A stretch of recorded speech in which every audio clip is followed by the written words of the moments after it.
Okay, guys. This is Moshe coming to you from Israel and the Galilee, where I live for quite a number of years, and I am setting up. Okay. What I'm going to do today is explain to you in detail the snare that the nations are attempting, it's not going to work, attempting to put on Israel, okay, led by America.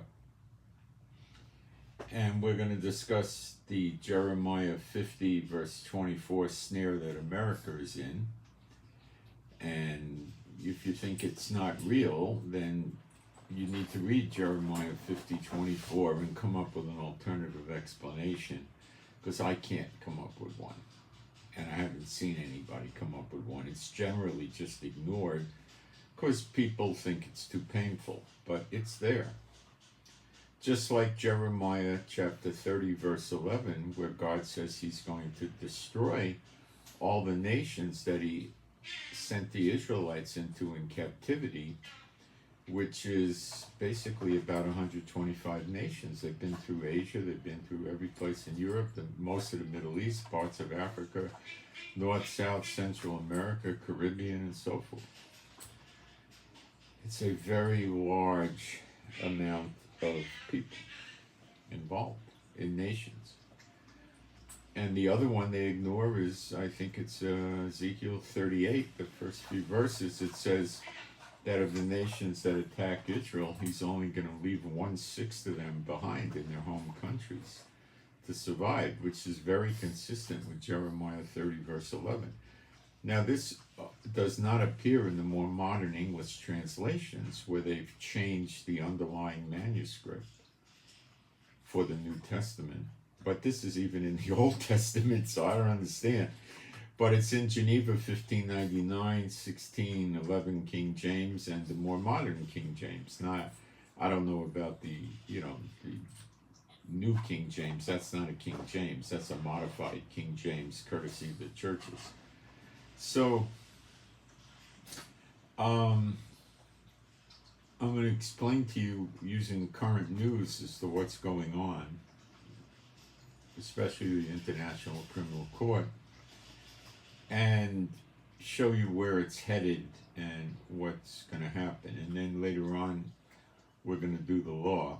And I guess it's time to start doing the law. We're getting pretty close. So the law is going to involve many things.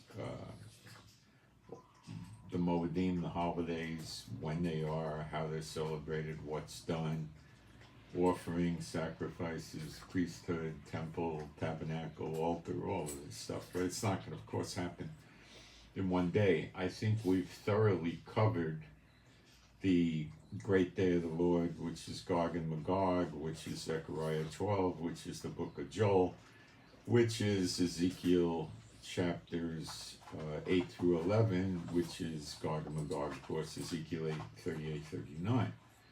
We've also greatly covered Isaiah 47, Isaiah 13, Isaiah 14, Jeremiah 50, 51, which concerns itself with the daughter of Babylon. Also Revelation 17 and 18, which also concerns itself with the daughter of Babylon, which is America.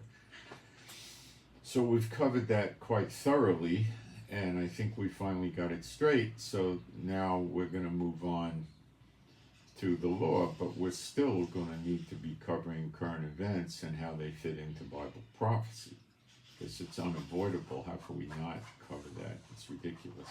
Okay? So that's where I believe we're getting a change in the teachings that the Lord's given me, and we're going to start getting more involved with the law, because I think we've hit the prophecy scriptures. I mean, we haven't covered the tribulation because we've got time for that. We haven't covered the millennium. I mean, we've covered it, but not much. We've talked about eternal life, and we, when that happens, and many things. So I think the Lord's moving us more towards the Lord, which is judgments and what needs to be done, not done, how we calculate timetables, and many things like that. And we'll also probably have to be covering the next temple in more depth, which is going to be fun, I think. So that's where we're headed, okay? So I'm going to start with the current events, and then later on we'll get into the Lord. And there's not going to be a ton of the Lord today, but we're going to cover when the year starts, and we're going to cover Passover, okay? All right. So I'm going to take a look at the live stream and make sure things are the way they're supposed to be.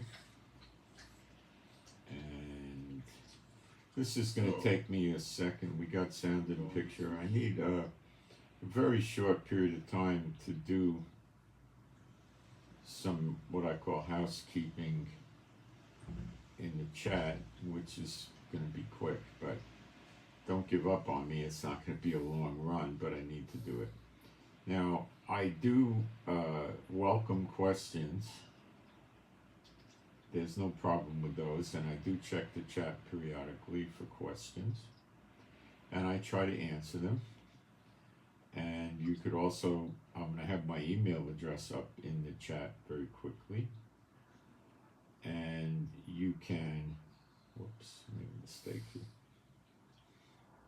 And you can email me questions as well if you want to keep them kind of private.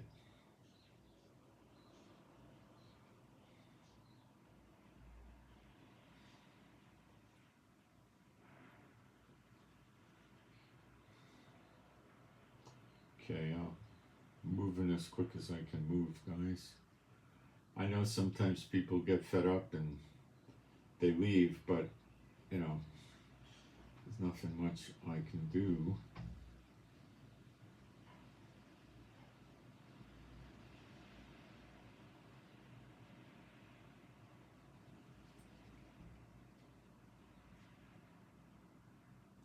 Just checking something. Okay. And here we go. So I don't have a staff, and I'm a one-man show, so I don't have any help. And I prefer doing live streams because they're much easier, and then they revert to videos, and people can keep watching them for years, Okay, almost done. Bear with me. And it also gives people a chance to come into the chat. They get the notice and stuff, so it's being generous to them to give them time. Almost there.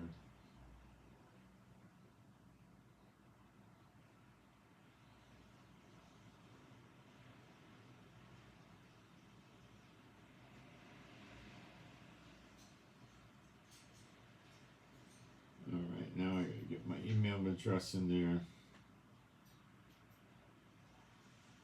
I do check the email periodically during the broadcast, so you can use the email to ask questions. If any of you are experiencing trouble with the postings, it's normally because I have a keyword filter, because we had so many people in years past come in and curse us and stuff like that.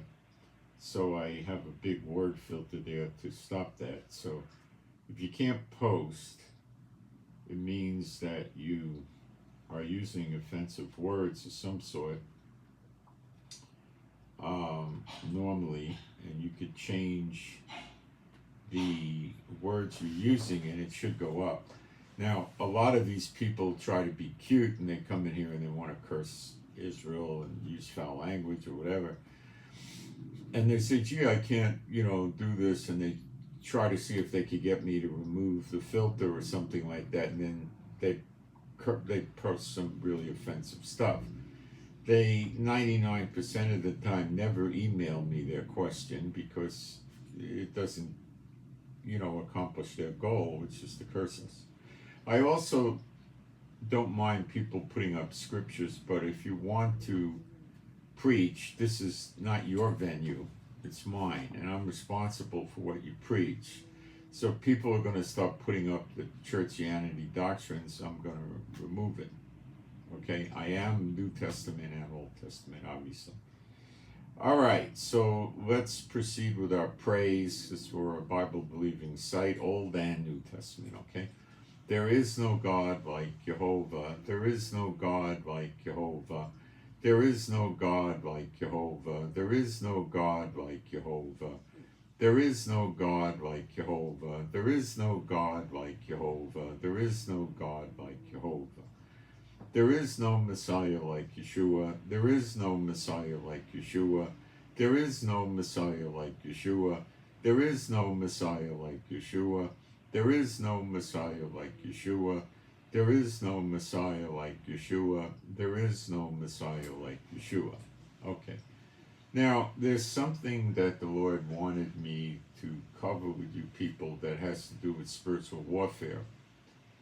And I've been forgetting to do it, so it's not a long discourse. So I want to do it today, now, before I forget, which I have been doing, because I get obsessed with the war and what's really going on. All right. So it says in Mark 16, let me go there. I don't know the verse, maybe 16.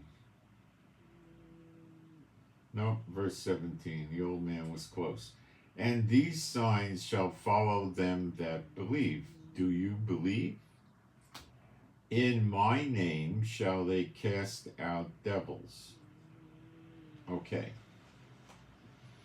Now, most of you have never cast out demons, yet Yeshua says it's a sign of those that believe. Now, is this important or not important? Of course it's important. Now, how can we find where it's important? We go to Luke 10, verse maybe 20, no, I think maybe verse 12.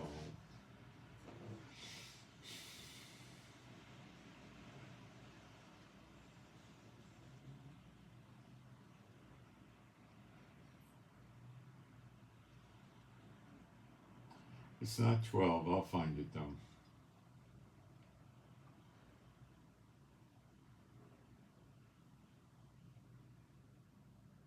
It's 17, it was close. And the 70 returned again with joy. Now these were not the apostles, there were no 70 apostles, okay? It's, 11 plus Paul makes 12. And the foundations of New Jerusalem are named after them.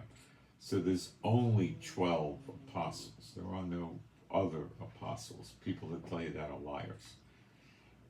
Saying, Lord, even the devils are subject unto us through thy name. Now, what does subjects mean?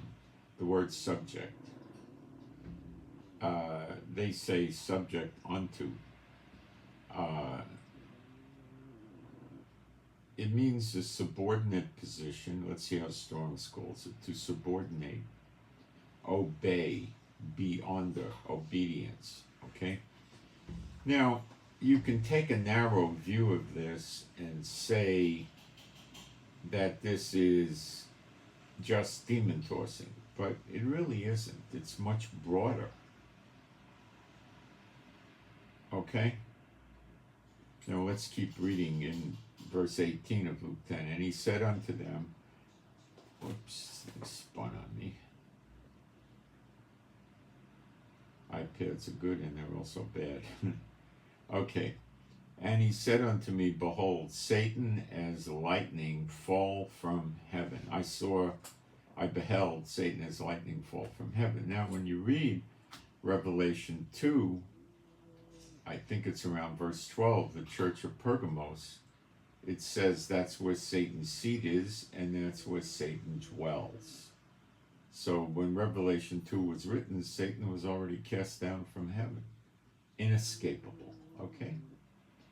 Behold, I give unto you power. What is the word for power? Let's see how Storms puts it into English.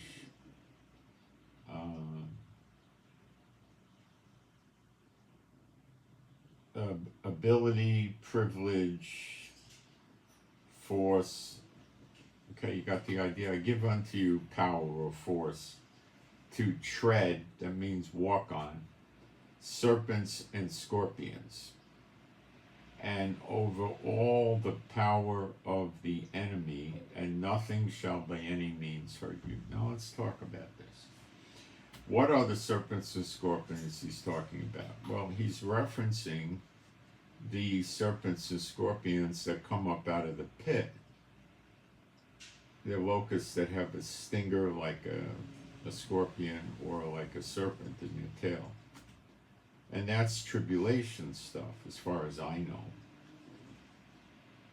And that means they're not going to hurt you. Okay? You have power over them. You can tread on them. And it could, by implication, mean unclean spirits as well, which I think. And then it says, and over, and the word for over is 1909. And let's see how Strong's puts it into English. Strong's is not perfect, but he's better than the other ones. He doesn't try to overwhelm and confuse you with 35 meanings.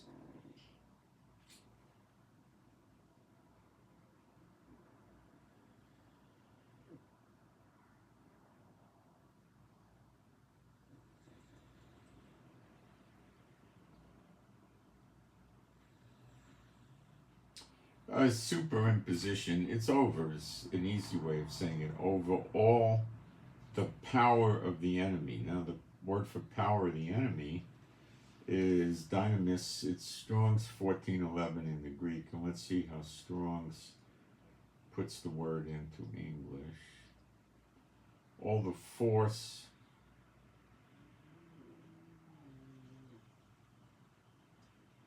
It's basically, all the power of the enemy, what he's enabled to do.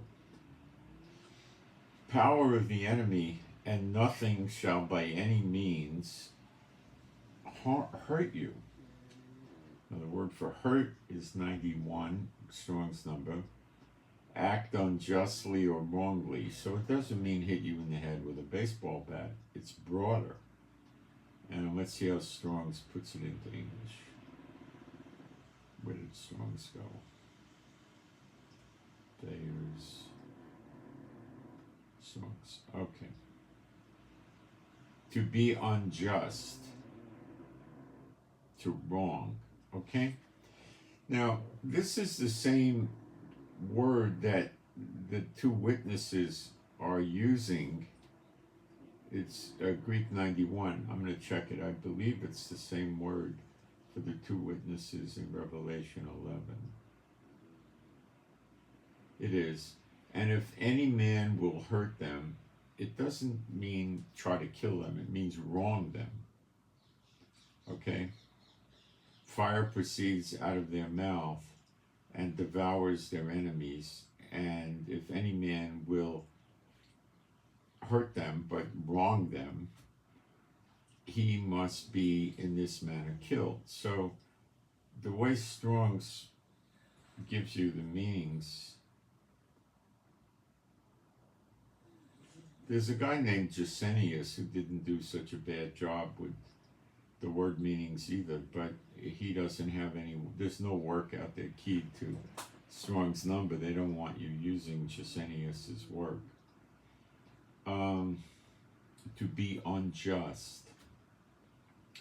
To do wrong, morally, socially, or physically. It also means to hurt or injure. Be an offender. Be unjust. Suffer. Take wrong. Okay? So it's a much broader term.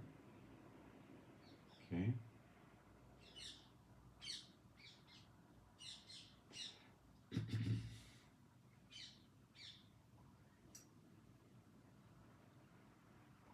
Notwithstanding in this, rejoice not that the spirits are subject unto you, but rather rejoice because your name's written in heaven. All right. So they can't hurt you. All right. Now, why do they get away with hurting people? Because we all know they've been, bothering us and all that kind of thing. Why?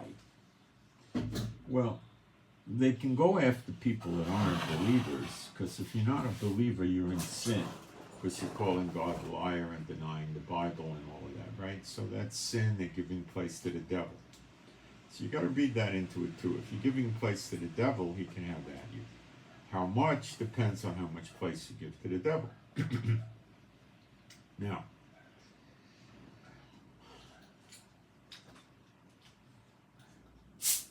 if you're not giving place to the devil,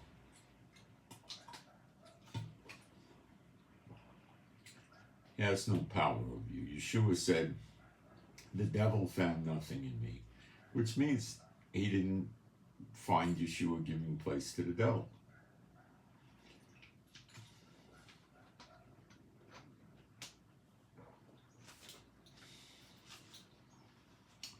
So,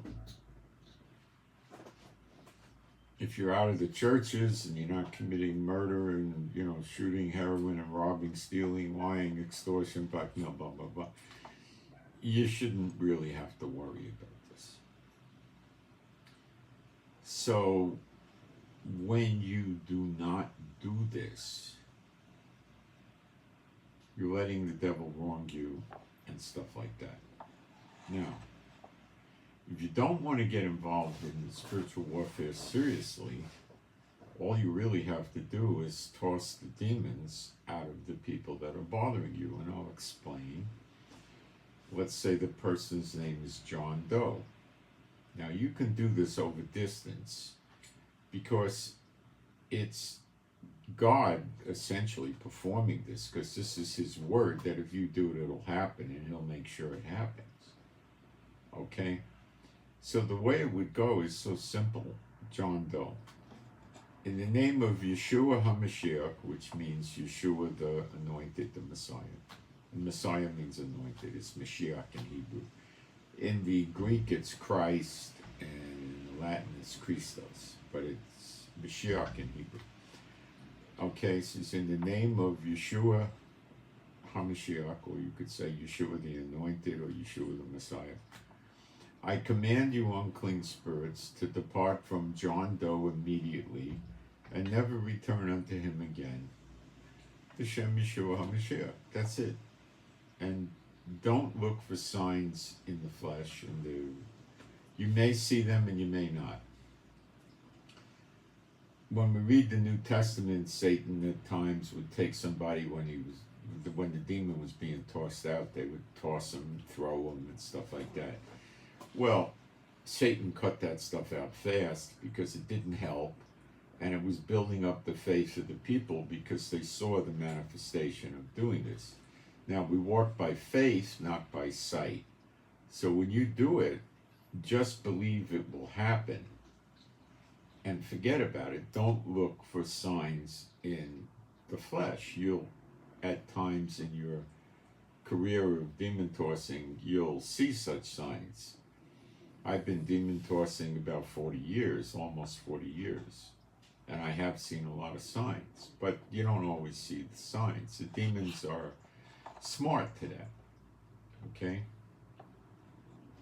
If you want to do it in Hebrew, you would say, Lo tov ruakim boy mazeh adam John Doe akshav b'shem Yeshua HaMashiach. You could keep replaying that. You don't have to do it in Hebrew. I started doing it in Hebrew about 30 years ago in Israel to let them know the Jews were back. Now, of the church people, you probably have less than 1% of them, or maybe a tenth of 1%, even if less than that, that actually toss demons. Now, they may go through the motions, but they're not believers, and it's not going to work, but they could say the words. Okay? Now, if you don't take it any further, you're going to get a lot of mileage out of this. It's going to build your faith up and keep you going better. You're going to love it. But if you're afraid of it, then you're the fearful. And Yeshua said in Revelation, outside the gates of New Jerusalem are the fearful.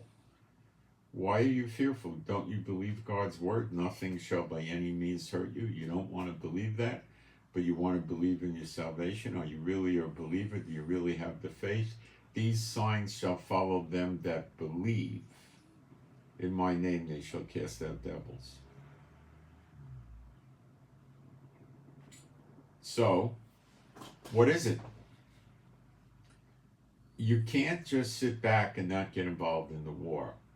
Then you become a tree that doesn't bear good fruit. You got that? Faith without works is dead. This is one manifestation of works. That's it. Just one. Why do you not do it? Now, when it says tread over all the power of the enemy, we get into different things. That doesn't mean just toss them out. They have other power. They steal in Matthew 13, the different types of seeds. They steal the word out of their heart. That's a power the devil has. They put witchcraft, curses, hexes, vexes, spells, enchantments on people, don't they? If they give place to the devil, they work. In Proverbs it says, a causeless curse shall not come. So if you're not giving place to the devil, they can curse you all you want. It doesn't do any good. I don't know how many tens of thousands have tried cursing me over the years, but here I am. Here's Moshe. Okay?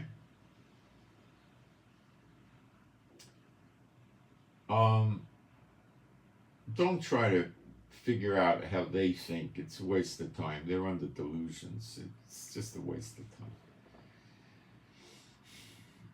So you can cancel if you have somebody you know that's, it could be an addiction to gambling, drugs, booze, sex, porn, you name it.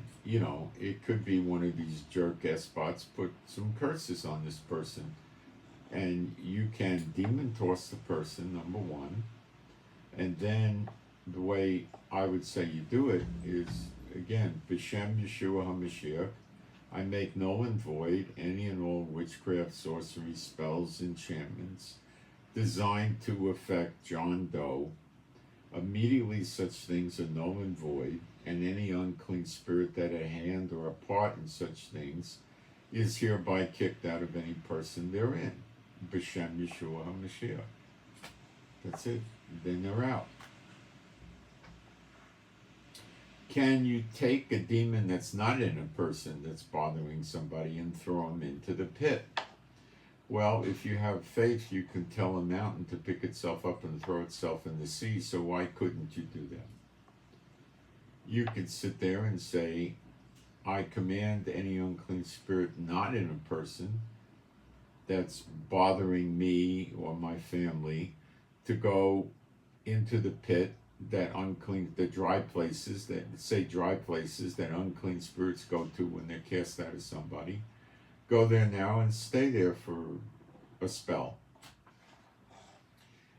I don't believe you can go around and start telling unclean spirits, go into the dry places and stay there forever and never come out, because then you would defeat God's plan, because he uses Satan and the unclean spirits.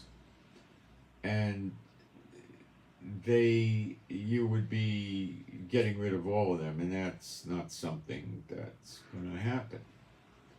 Okay, so you can't work against God's will for this, Got it? Now, I have a Telegram site that deals with spiritual warfare in great detail. And if you send me an email, I'll give you the link for that Telegram site. My email address is in the chat.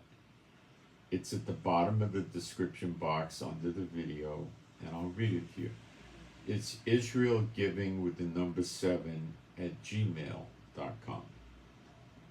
Israelgiving, one word, with the digit 7 at gmail.com. Now, remember what the scripture says in Mark 16. These signs shall follow them that believe in my name, they shall cast out devils. Now, if you're not casting out devils, come up with an alternative explanation for that scripture, because I can't see it. So what's up with you? You see, this is something that will topple the power of Satan. The unclean spirit, the 70, when they went out, they were spreading the gospel, and they used spiritual warfare. And it worked. The gospel was spread. Why do you think you're going to spread the gospel without doing that? I'm trying to be helpful. I'm not trying to crash down on you. Sometimes you need that to understand what you need to do, and you need to do it. Okay? So we'll move off that.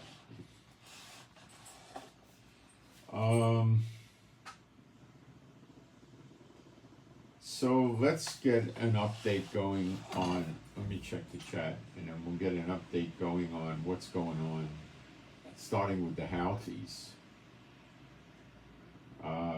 which are in Yemen. The Houthis are in Yemen. Just to give you a cast of characters, Hamas is in Gaza, Hezbollah is in Lebanon, and Iran is in Iran. Okay? So the International Criminal Court had a 2-day hearing on Israel committing genocide in Gaza. They didn't want to hear the facts of Hamas from Gaza invading Israel, raping people, putting babies in ovens, cutting fetuses out of women while they were alive, and murders. They didn't want to hear that. Okay? So what's going on in the Snare is they're trying to use genocide to turn the nations. Satan's trying to use genocide to turn the nations of the world against Israel. On numerous occasions, we hear Blinken, I think he's Secretary of State under Biden, talk about trying to get Israel to reduce the number of civilian casualties. This is what they're going to run with. Now let's go to the Houthis. So the Americans in America and UK, 2 days ago, I believe, attacked the Houthis in Yemen. They basically went after their radar.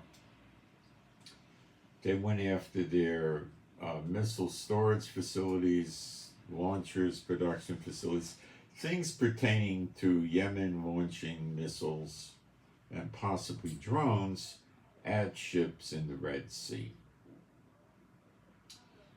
As I told everybody, the Houthis are not going to stop. And they had done 2 more attacks since the Americans attacked. And last night, the Americans made a very minor attack again at some radar. The Houthis use radar to find ships passing through the Red Sea. And then they can direct drones or launch missiles at them. The American ships, and possibly UK ships and other ships from other countries that are there, have radar jamming capability, which probably works on the Houthis' radar. But if it did, why would they bother blowing up the radar? So I don't know if it works or it doesn't work. You got it? But they did blow it up. Now, they made 60 plus attacks on different sites in Yemen, and I think 5 people got killed. So obviously America was trying not to hurt the Houthis. That's the facts. You got another idea, let me know. But that's what it looks like to me. Now, the capability of the Houthis is not clearly known. They've paraded in Yemen, missiles in the parades inside Yemen, celebratory parades, that come from Iran, and they give them a different name. And we don't know exactly what the capabilities are of these missiles. Iran makes a lot of threats and says they have things, and, they don't have them. I mean, Iran, will tell you they have a bomb the size of a pack of cigarettes that'll wipe out 50% of the world, and you want to believe them is another question. They've never said that, but I'm making a ridiculous allegory about it, Some of these missiles are pictured with an optical system on the warhead, which means it has more accuracy. Some of these missiles are just simplex cruise type missiles that go 500, 550 miles an hour, and they can be dangerous, but they're slow movers, and the Americans have demonstrated that they have a high capability of taking these missiles out in flight.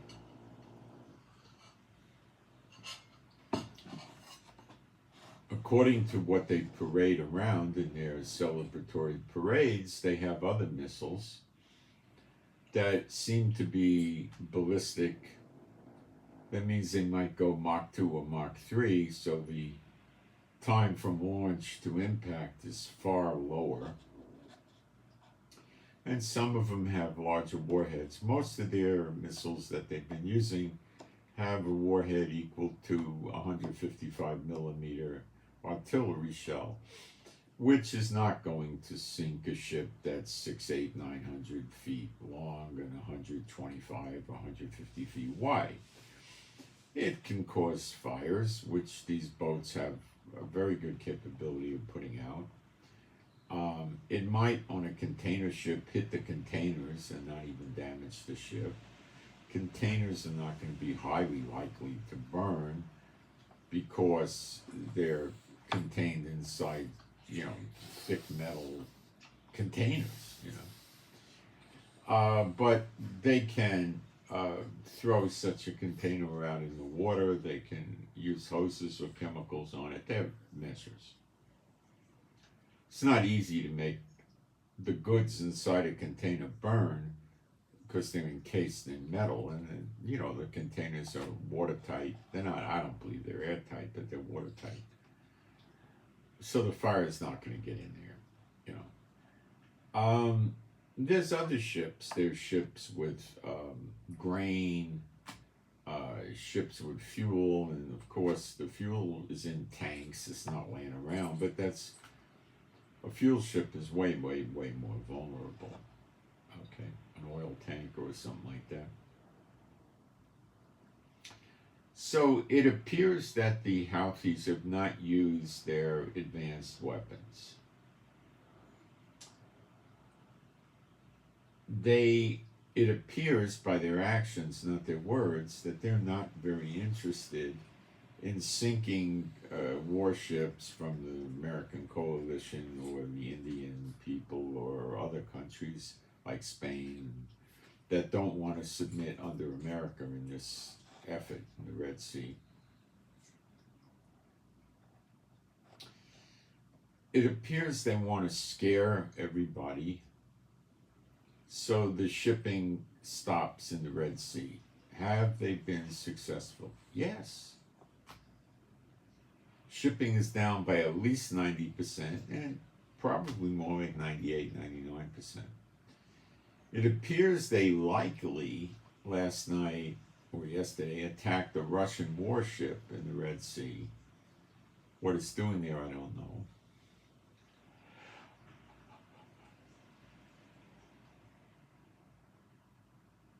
and the missile was taken down. But there's some gray areas as to, was the missile really headed for the Russian warship, or was it headed to ships that were several kilometers away from the Russian warship?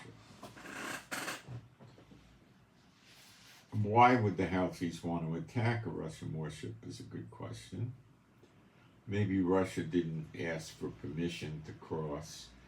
And another likely scenario is the Houthis picked it up as a blip on the radar and couldn't identify it properly and assumed it was American or British or some other coalition partner or friend of America and took a shot at it.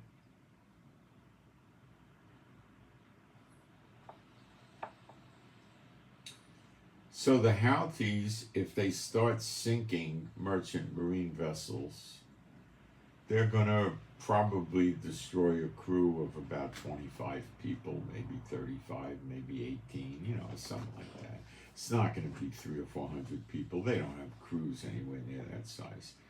They build something on the boat, usually towards the end of the boat, and it looks like a little apartment building coming up off the deck of the boat. It'll sometimes have 4 to 6 or 7 floors, usually 4 to 6.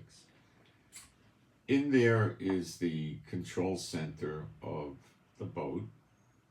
On some floors where they navigate the boat, they run the radar, they run communications, they have all the alarm systems for fires and leaks and different things like that. Collision alarms and all of that, and they have the weather monitoring equipment, all of this stuff. And then in other places they have offices for different personnel on the boat that do different things involving the navigation of the boat. And then they have staterooms for the crew, and dining rooms and recreation rooms where they got computer games, ping pong, pool, things of this nature, depending on the boat, and lounges and things like this. The staterooms for the crew on merchant marine vessels are usually about perhaps triple, quadruple what you see on a regular cruise ship room. They're not cramped in tiny. The cruise ship, the merchant marine vessels are not hurting for space because they build these structures to house the people in the offices. The work areas, not the officers. The officers have better staterooms than the regular guys do, but the regular guys are not sitting in something the size of a modest walk-in closet like on a cruise ship, Well, they're bigger than walk-in closets, but I've looked at them in videos and they're, I would say 2 to 4 times the size, typically about 3 times the size. They got space to walk around. They got closets, they got shelves, they got bed, they got a desk, usually a window. They can walk around, they got room there. They don't put pool tables up in there and stuff like that, but they got room. And the guys, I don't know how many hours a day they work, probably 8 to 10. And they could hang out in the lounge of the boat. They could hang out in their stateroom. They have good high-speed internet usually, and so forth. They get well paid. In some of the poorer, impoverished countries, the crews get paid well by the standards of that country, but a lot of the others are like what? I mean, they could be making $4,000 to $6,000, $7,000 a month easily. But these guys have merchant marine licenses, so they had to go to school for some months, And they generally do not have a doctor on the boat. They might have what you would call a paramedic or somebody like a nurse that could take care of simplex things like a cut, a gash,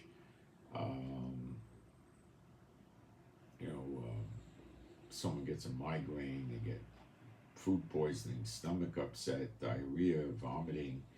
They probably have an array of medicines they could try on that. they'll usually have communication equipment where they could tie into a medical facility someplace, like a Zoom thing, and they can talk to a doctor and they'll be able to, give them blood pressure, pulse, things like that. Do they have x-rays? Normally, no. I was on a cruise ship once years ago with somebody from a merchant marine vessel was very sick. And we had a rendezvous with the ship, and they lowered a lifeboat from the ship, put the guy in there, came to the cruise ship and uploaded him into the cruise ship, and the doctors in the cruise ship treated him. Large cruise ships have a hospital. They'll usually, depending on the cruise ship, have 4 to maybe 8 or 10 beds.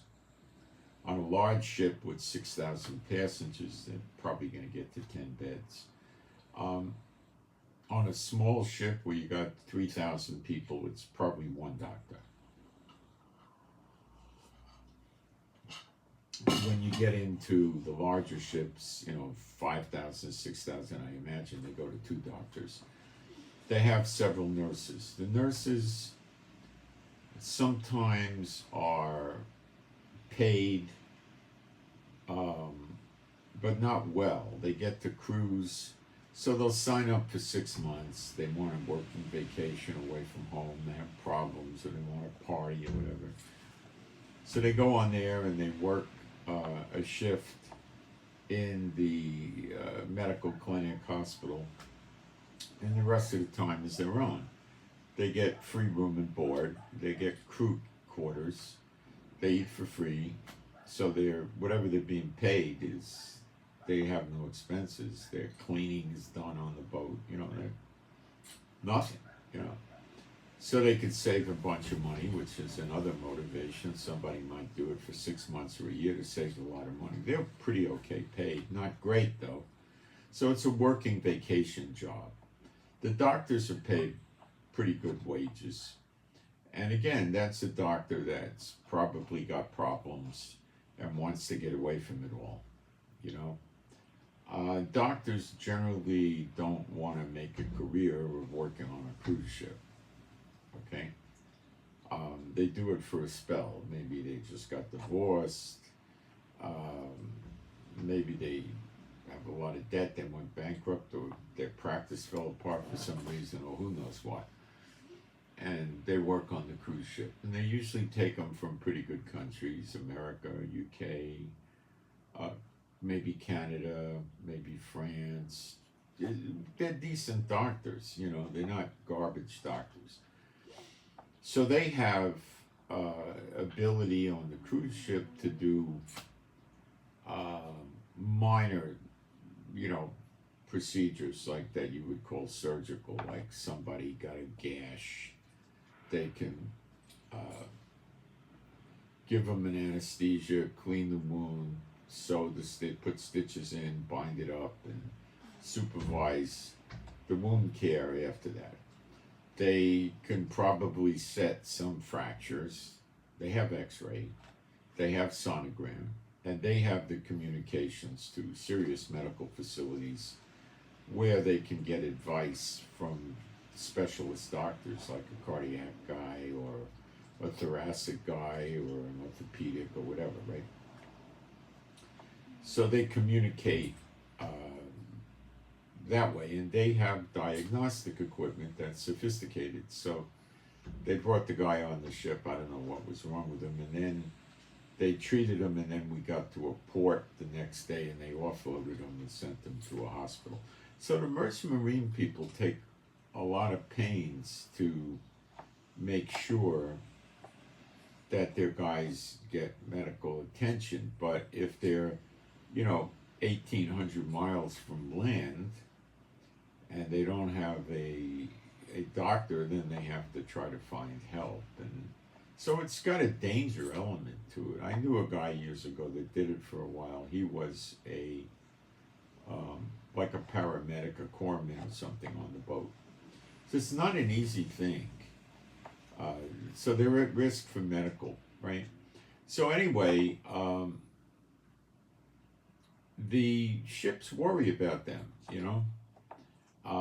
because when they get them on a ship and they get used to that ship and they're valuable to them, they know everything they need to do. So anyway, the Houthis, it does not appear, want to sink merchant marine vessels or Navy vessels at this time, at this day. Why? Because if they sink a 500 or 600 foot American destroyer and they kill 250, 350, 400 guys, there's going to be a massive repercussion. If they sink a merchant marine vessel, there's going to be another 25 or 50 or 80 countries that are going to want to send warships, soldiers, planes, etc. down there to shut the Houthis down. There's going to be a big cry against the Houthis. And they're not looking for that. The only way you're going to shut them down is with a ground invasion. But a ground invasion would happen rather quickly if they start sinking ships. So they're not using their best weapons yet. I'm going to come back in a minute. Fast forward. If they were using their best weapons, they'd be sinking ships. We think.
We can take a posture that the Houthis really don't have any good missiles, nor does Iran. But that's weak because they've paraded these missiles around. It could be the truth, but why aren't they even trying using these missiles?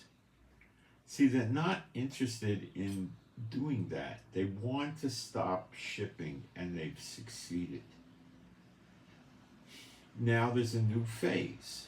America is beginning to bomb them, but not seriously. And that's how we started with Gaza. It appears that it'll be building up. But how did this begin? The Houthis said, we're going to stop Israeli ships with some kind of tie to Israeli ownership or a destination or departure from Israel. And they have expanded from that, firing at American ships for helping Israel. So they're implicating America because America is helping Israel. So what the Lord's been showing me about these things is that it's headed towards genocide, Israel genocide in Gaza. And we saw it in the international court system. Now, what they're going to decide, we don't know. It'll take a few days. Or quicker, I don't know. But it'll probably be next week. The criminal court, the ICJ, doesn't have jurisdiction over Israel. Israel's not a member of the court. Neither is America, nor is Egypt, nor is China, nor is Russia, and so forth. Okay? The court refused to pay any attention to the genocide and the atrocities that Hamas did in Israel and continue to do with the hostages. They don't want to hear it. All they want to hear about is Israel. South Africa just took a guy off a soccer team the other day because he was Jewish. They're conducting their own war against white farmers in South Africa. Yet nobody cares what they do, it's only what Israel did. They're trying to Satan is trying to turn the nations against Israel. Biden is doing this, trying to work a snare on Israel. Okay? Now the Americans came out with a press release the last day or two or so that they expect Hezbollah to do terrorist attacks or attacks, I think the word was, on U.S. soil. Not just U.S. interests overseas or bases inside America.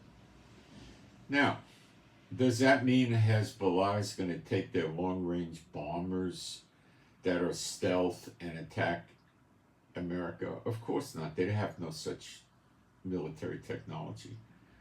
They're going to shoot missiles at America from Lebanon? Of course not. They have no such technology. Are they going to go in their little 30-foot boats and cross the ocean and attack them? Of course not. It's the sleeper agents. And they're saying Hezbollah has the biggest threat of sleeper agents. Now, why is Hezbollah acting up? Because the same reason the Houthis, Israel will not stop attacking Hamas. In Gaza, it's the same crap.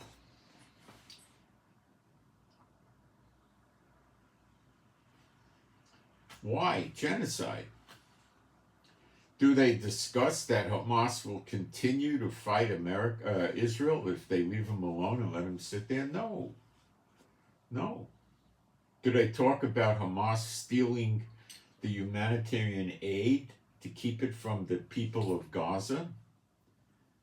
And then putting it in stores run by Hamas and selling it to them at highly inflated, double, triple, quadruple prices? No. What does Blinken say? Oh, you got to get the humanitarian aid in, send more. So we send more. You got medical, you got food, you got like cooking gas, propane, and you have fuel like for diesels and cars, right? So we're supplying Hezbollah, Hamas rather. And who's pushing us to do this? Blinken, America. And he keeps talking about try not to kill the civilians publicly. Well, he's on the same side as the Houthis and Hamas. That's the snare they're attempting to work to Israel. The unclean spirits want to get rid of Israel. Every country in the world today, every single one, no exception, not even the one I'm sitting in, is run by the unclean spirits. Those are their gods. Okay? If you don't accept that, I don't know how to help you. I don't know. You got to get through that. God turned against Israel about 2,000 years ago. It's found in Hosea 6, 1 and 2. It says, for 2 days, he turns us over to our enemies and stuff like that. Now, we're in the year of recompenses, which started on or about August 1st. Now, you can believe me or not believe me, it's up to you. Judge me by my work in the Bible, okay? Or ask Jehovah about me or Yeshua about me. Go ahead, those are my references. If that doesn't work for you, then may as well go to church. Let me check the chat, make sure we're okay here.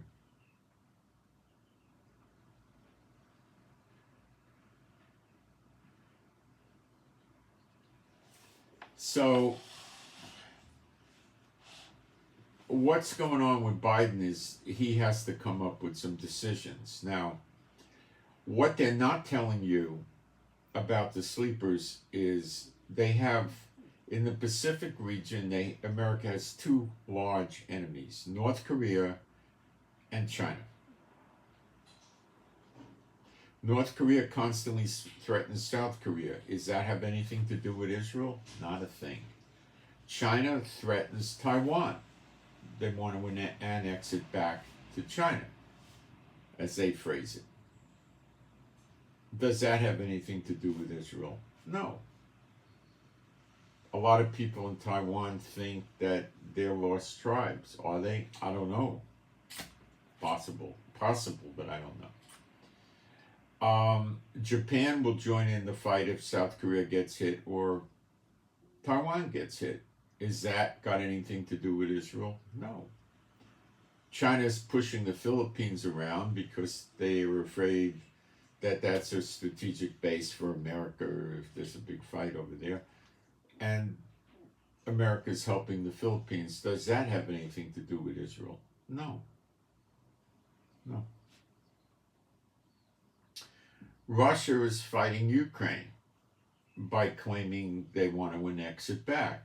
Does that have anything to do with Israel? No.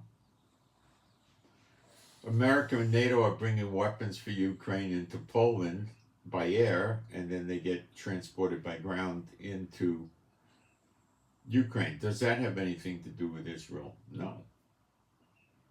No. Russia's after NATO big time, threatening Finland, Norway, Denmark, Latvia, Lithuania, Moldova, Georgia, Poland, and Romania, and all. Do any of these things, any of these threats against those NATO countries or European nations have anything to do with Israel? No. No. Is Iran allied with China and Russia with mutual defense treaties? Yes. Are we finding North Korean weapons in Gaza in the hands of Hamas? Yes. Did we apprehend Chinese agents in Gaza helping Hamas? Yes. You know, this has nothing to do with Israel, does it? No.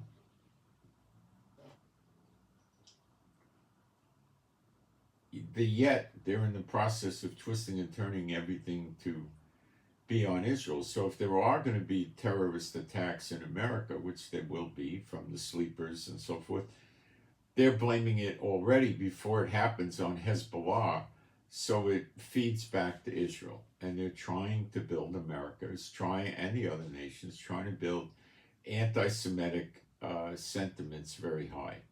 So the push would come to tell Biden to walk away from America, from Israel, or worse.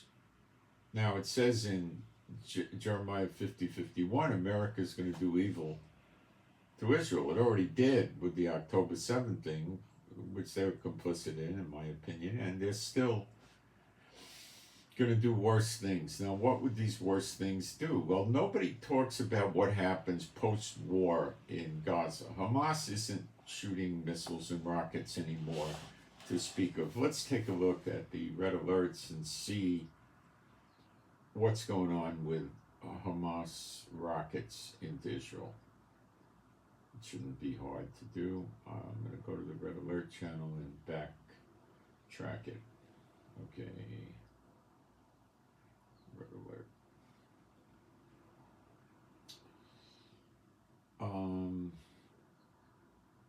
2 something in the morning today, they launched something near Gaza. Hamas did it. And then at 9 o'clock the night before, they launched something. These are minor launches near Gaza. And no, there was several they got out at 9 o'clock. And then, where did it go? At 8 o'clock in the evening, we had an infiltration from Gaza, but they stopped that. That's not rocket launch. And then it takes us back to 4 o'clock, 4:25 in the afternoon. No, that was at Lebanon. And then it goes to the previous day. So they're really barely getting anything off. Well, you got to remember, they used to do hundreds and hundreds a day. They're down to, a handful at best. And they went 30 hours already without a single launch. So Israel's getting over on that.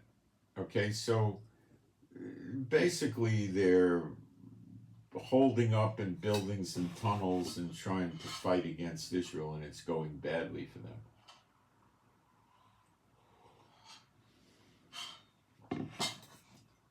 So the war should wrap up rather soon, and nobody's talking about what's going to happen. Some of the right-wing government here wants to voluntarily deport people out of Gaza, give them a nice check, probably anywhere from $3,000 to $10,000, depending on how big the family is, and put them in some African countries that agree to take them. And they have no ability to ever return to Gaza.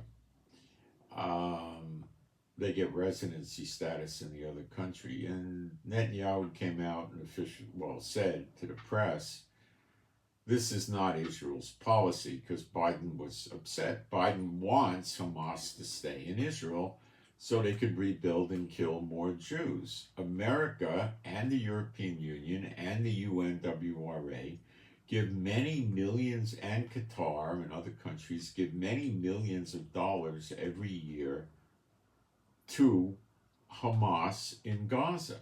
That's how they built the 300-mile tunnel system.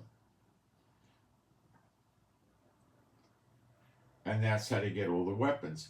The only way their weapons are getting in there is through Egypt. And Netanyahu thinks we're so stupid, he negotiates with Hamas through Egypt. And the people in Israel, I guess a lot of them don't understand how stupid this is, but I expect a lot do. It's insane. Why don't they push against Egypt to stop the flow of weapons? They don't want to. Israel obviously doesn't want to, or they would. Why didn't they stop it? Because Netanyahu's rotten to the core, in my opinion. So,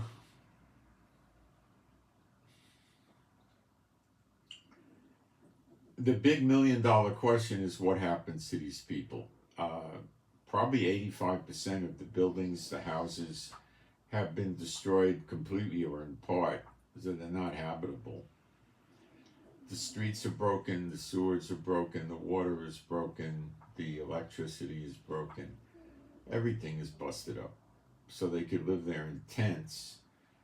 And then what happens? Well, Egypt's still around, and they get more weapons into Gaza, and they keep shooting missiles at us and start the war all over again. What do you think happens? And that's what America's goal seems to be in that end.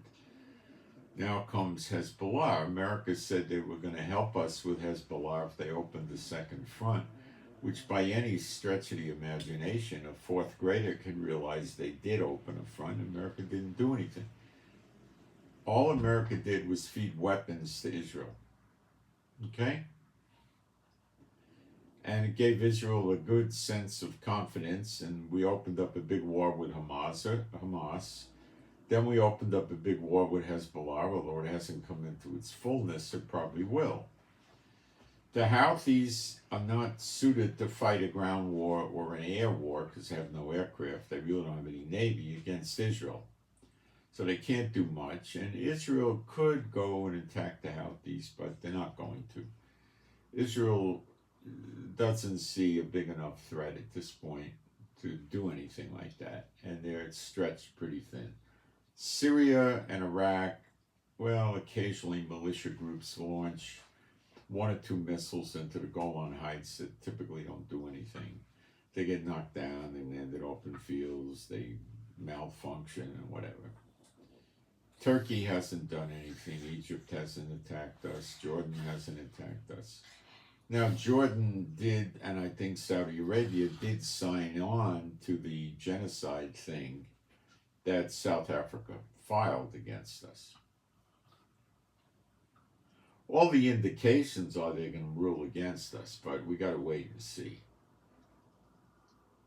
And that's going to give the Israel committing genocide an official rating. Anti-Semitism, anti-Israel stuff will escalate. And Hezbollah and Houthi attacks, and to some extent Iran attacks, whatever limited attacks they do on ships, is of course they're trying to tie it to Israel not wanting to leave Gaza alone. Gaza said they're going to continue, Hamas said they're going to continue the war. So the nations don't want to see Hamas and Gaza demilitarized. They don't want to see that. Will Hezbollah break into a big war?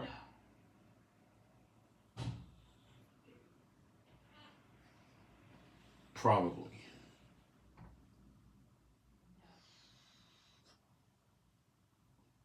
And they'll get busted up pretty bad.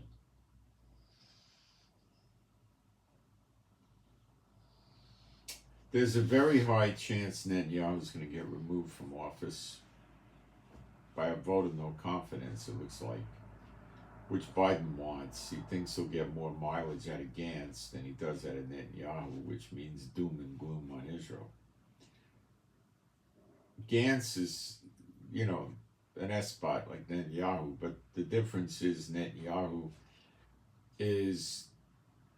keeps going back and forth on Biden because he has to watch Israel public opinion very carefully so he doesn't get removed from office and have to face his 3 criminal charges, which total up to 16 years in jail, which means he would probably die in jail.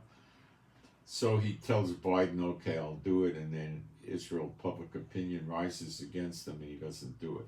So Gantz doesn't have to worry about the people throwing him out of office through a vote of no confidence for quite some time, till the people realize that Gantz is no good.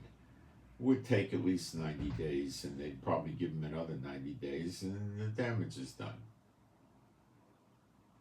They're not going to immediately turn on him. The deliverance for Israel is by no means going to come from any country, America or otherwise, or from the Israeli government, the democracy and the idea. It's only going to come from God, miraculously, supernaturally, that everybody knows it's Jehovah, period. And that points us to the 2 witnesses and the glory of God of Israel. Now, things are not going to go really bad until we see the temple. Well, first we'll see the 2 witnesses working openly.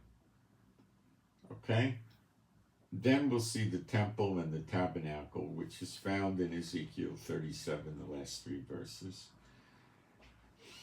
And the next temple comes down from heaven, and we see that in Ezekiel 37. And I am not talking about New Jerusalem. I know the difference. And it says in Ezekiel 37 that the heathen will know, or the nations will know, that God sanctified Israel when they see this temple, because it came down from heaven. And if a bunch of rabbis built the temple, they would never consider that God sanctifying Israel. They would just try to destroy the temple. After we have these things, you'll see the falling away. And then you'll see the abomination of desolation, and you'll see the siege against Israel and an attack, and the two witnesses burn them up, and that'll be it. Now, the year of redemption is separate from the year of recompenses, but I believe they overlap. So where we started around August 1st with recompenses, which is not redemption, it means payback. So he's getting even with the nations. Look at what happened to Hamas. Hezbollah is taking a limited licking, and the Houthis are taking a limited licking. China, Russia, Iran, North Korea, and they haven't taken a licking yet. Nor has America yet. Okay? But it's coming. Look at what happened with Hamas. Now, Israel's mighty military might is definitely an end time sign, and you would be wrong to not accept that as such.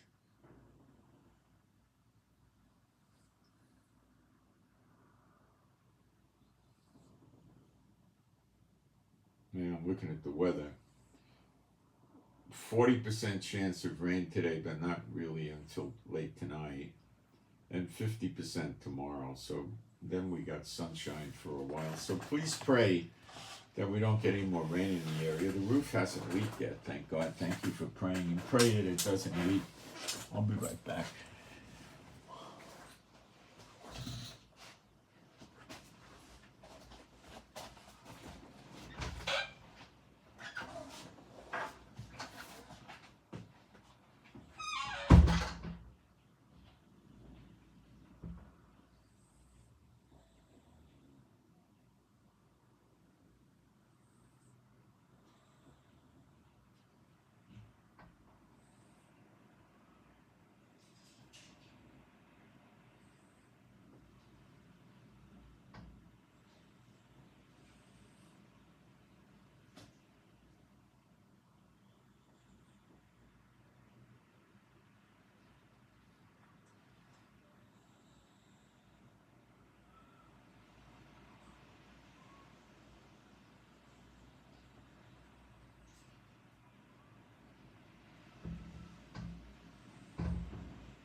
Let me try to explain to you how Satan works with countries. And we'll take a look predominantly at America, although it would apply to many different countries. America had a real republic, not a democracy, after they broke loose from Great Britain, England. Benjamin Franklin, I believe it was, publicly told them, now you have a republic, see how long you can keep it. England, I believe, was controlling the money supply at that time. Well, eventually they wound up on a gold standard. During the Civil War, people were using paper money in the Confederacy, and they got wiped out. It was worthless money at the end of the war. You'll see that happen in all the countries in the world now. The paper money will be worthless rather soon. And then we see that America was using silver dollars and gold coins after the Civil War. And if you took those people, say around the year 1900 or something like that, and you told them, well, we were going to go to paper money, they'd freak out.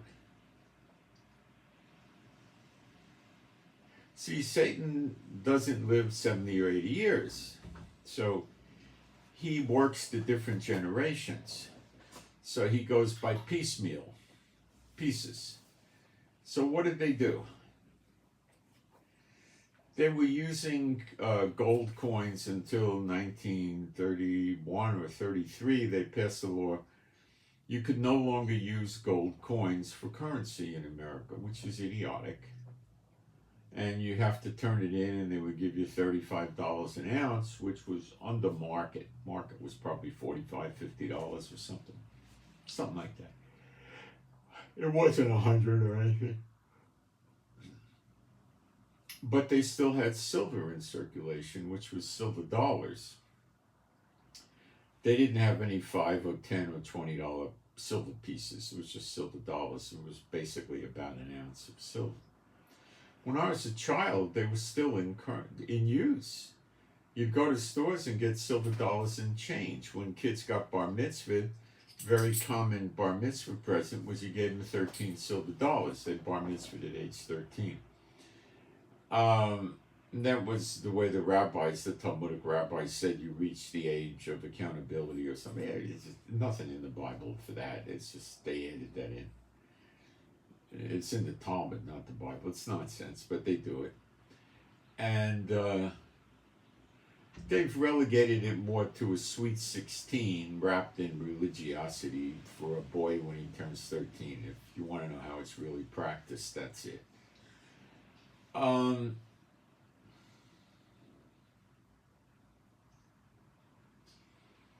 Then what happened? They, in 1973, Nixon floated the dollar and removed the Federal Reserve notes used to say, the paper money would say redeemable at a Federal Reserve Bank in silver. So these were called silver certificates, and they went till 1973. And when they did away with that, it wrecked the American economy. When America had the gold standard, it had a very strong economy. Houses were like, a farm with acres of good land. And, it was like, $300, $500, something like that. Today it would be like 4 or 5 million. Give you an idea how bad the inflation's become, right?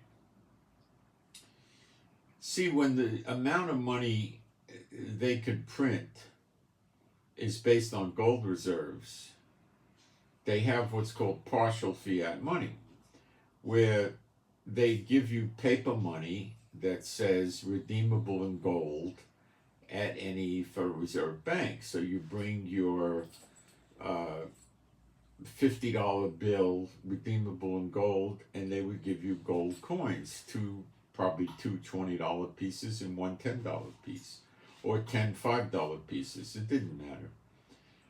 An ounce of gold was worth $20. Today it's about $2,045.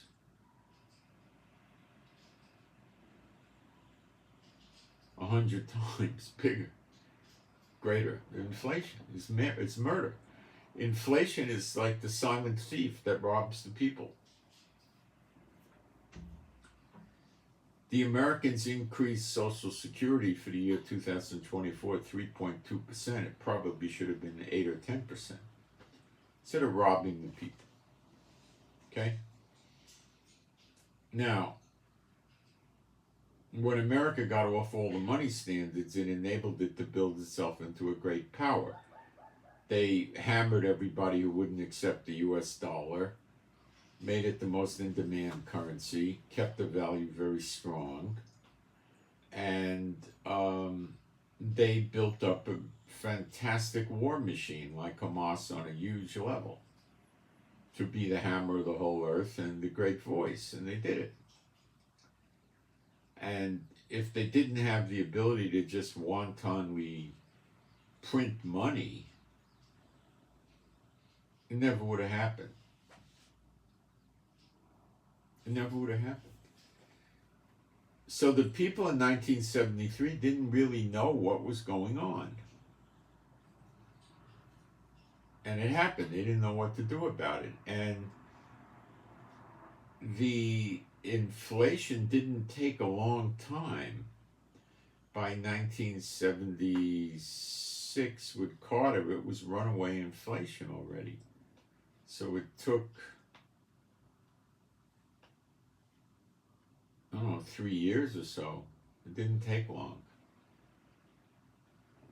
Gas prices went up. Gas used to be 15, 20 cents a gallon in the early 60s or late 50s, something like that. And then by 78, it was $1 a gallon, you know? Electricity bills, I could remember around 1980 in San Francisco was so small. My apartment would get a bill for $9 every 2 months. What do you pay now for electric? I didn't even pay the bill all the time. I'd wait. I didn't want to waste a check and a stamp. I'd wait for 2 bills and then send it in because they wouldn't disconnect you.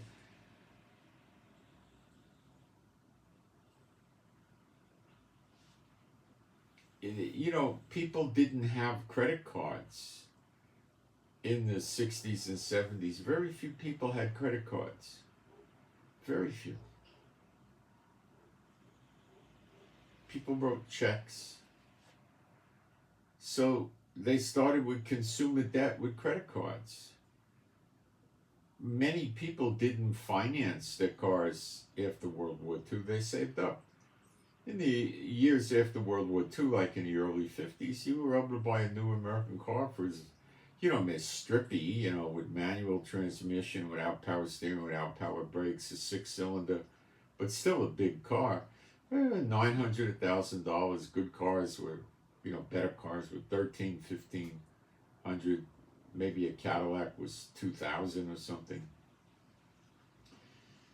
They were making exotic looking Cadillacs in the latter 50s. They were making them with stainless steel roofs and all kinds of things. And by then they had options. They had air conditioning. They had automatic trunk closure where you just push the trunk down with one finger and it would pull it closed. Power windows, immature power seats. They didn't have all the adjustments. They had intermittent windshield wipers. They had Wonder Bar radios where you hit a pedal on the floor and the radio would change to the next station. They were AM radios. They had power door locks. Some of them had power vent windows. The carpets were all wool.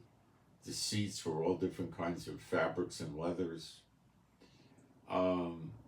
You know, they didn't have anything like they have today, but they had stuff, you know. So, this same Cadillac today is going to be over $100,000, you know. So the inflation is killing people, all right? When I was a kid in the 60s, we were buying used cars for $100. First car I bought with a friend of mine was a Simca Arande. Probably never heard of it. I never did either. It was a little French car.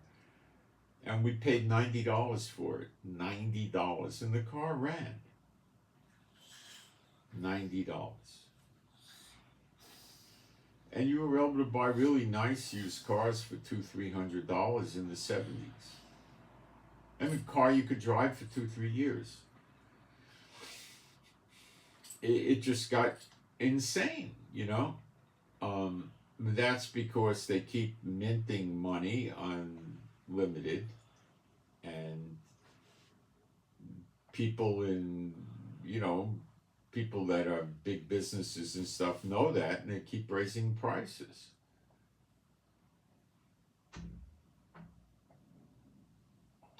The real wealthy people try to control things like lumber, copper, iron, other metals and minerals. They build factories to make things out of steel, out of aluminum, out of copper, out of brass, things like this. They build airplanes, they build ships, they build trains, they build cars, they build trucks. They don't open up retail stores and restaurants and things like that. These are the real wealthy people. They dig down into things that are going to always be needed in these modern society worlds. Okay? And petroleum, gasoline, oil, they grow food in massive quantities. Like they might have 50, 100,000 acre ranches that churn out cattle and sheep and whatever, goats, chickens. They just mass produce, they grow stuff. They go to other countries and buy up resources and grow crops in other countries like Central South America. They get involved in buying steamships that they rent out to people that aren't as wealthy and powerful as them to carry their loads.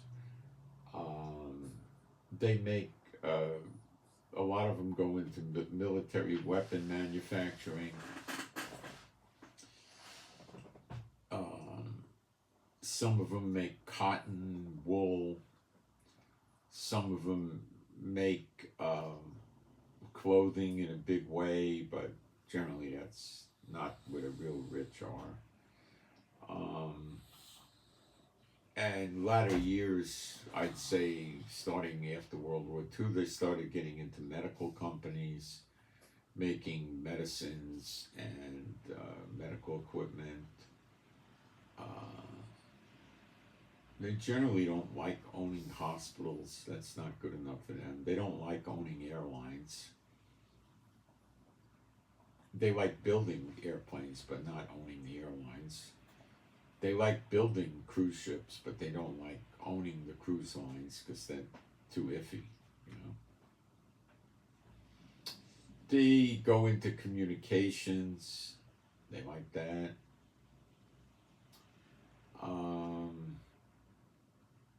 There's things they do, but they always try to control the raw materials and the base building stuff at the lowest, like rubber, because rubber's always in demand, not just rubber bands, tires, right?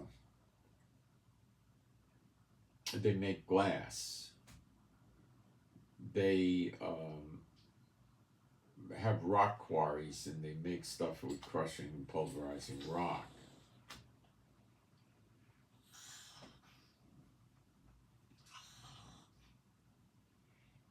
This is what they like to put their money into because they know all about inflation, and these things are always going to be needed in the modern satanic world,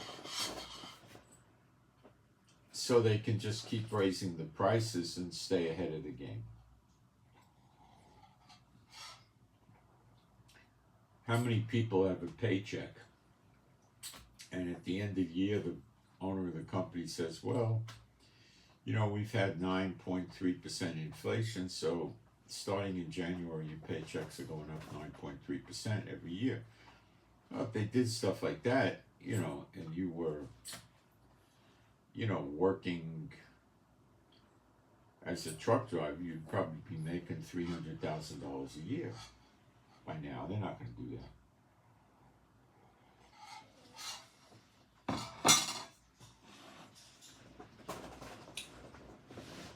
They busted the unions up in America substantially. There still are some industries that have not been, the unions haven't been busted out of them, but they busted up quite a few. Because the unions would keep going in for cost of living wages. They don't like that. Now, once upon a time, I came out of the paper business, and I was working as a broker temporarily in between jobs for paper products, and my fee was 5% of what I sold. So as the prices went up, which were frequently by the month, my paychecks went up. How many people are in that kind of a position? Very few. So I didn't own any rock quarries or forests for lumber or copper mines, but yet I was riding off of these people, the big rich despots, and getting my paycheck up every month. Very few people do that. The people that broker merchant marine vessels, like let's say a container ship. There's people that do this. I knew a guy who was a neighbor once that did this. So how does that work? Well,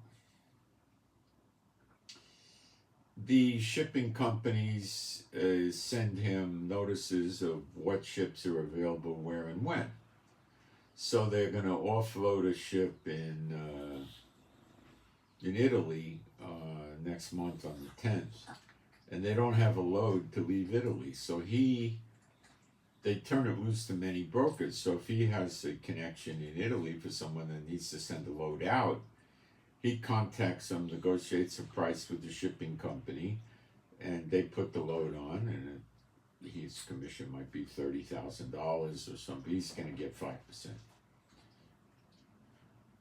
People that are working as like mortgage brokers, okay, for commercial mortgages or even residential, as the prices of the real estate go up, they're generally getting a few percentage points, could be 5%, but normally when you're talking about a $25 million mortgage, you're going to get 1%, something like that, which is 10,000 on a million. So you take 10,000 times 25, you got a nice payday. You only have to close 2-3 deals a year and you do well. And a lot of guys just run that way. So they can ride ahead of the herd, There's people that broker food. A guy's got, so many tons of strawberries. He needs buyers. They get around. They call supermarkets or whatever, and they find a home for his strawberries. He sells them the strawberries. They ship them. They arrive at the destination. When they arrive, he cracks the letter of credit because he has the bill of lading, and he gets paid, and then they pay you. You have to get contracts with these people or they'll always cheat you. But a lot of them don't really want to cheat you because they know they're going to need you down the road. Now, some are rotten and they will cheat you. It just depends on what you're dealing with, okay? S-spots will always cheat a non-S-spot if they can. And they even don't care about contracts. I found this in the financial world when I was doing investment banking.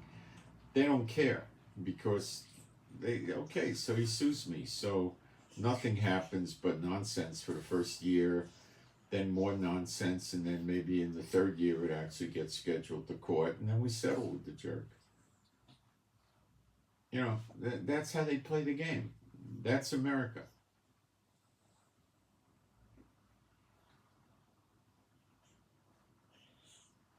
We were brokering packages of loans from one financial institution to another. And they'll just cheat you. They'll do the deal and they'll tell you they didn't do the deal.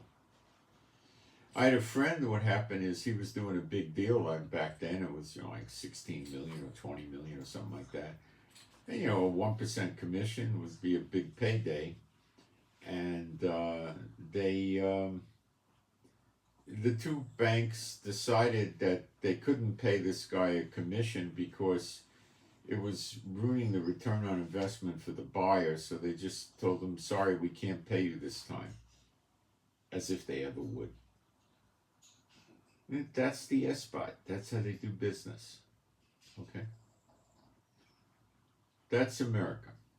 It's all this way. Do they do that to other S-spots? Yes, they do. But it's way less. And they don't just wipe their feet on them. If you're a believer, they'll wipe their feet on you because they figure there's nothing you can do about it. And if you do emerge with lawyers and stuff like that, they get nervous. We did a deal once where we got financing on a $16 million building, and there was another broker involved because he had the bank that was going to do it. So we were going to split the fee. So it was, I believe, 1.5% or something on 16 million. And then he, at the last minute, shows up and asks the builder, he was an SBOT, asked the builder to sign a contract with him, or the deal wouldn't go through. And he told the builder, you know, I have the bank, they don't. So if you don't go with me, I'm going to blow the deal, which would never have happened. But the builder, who was a professor at a law school, one of them, signed the deal with him after they had a written deal with me. So they cut me out of the deal. So we went to a lawyer who was a Christian, went to church, and we told him what happened, and he started getting aggressive with them. And they were trying to ignore it.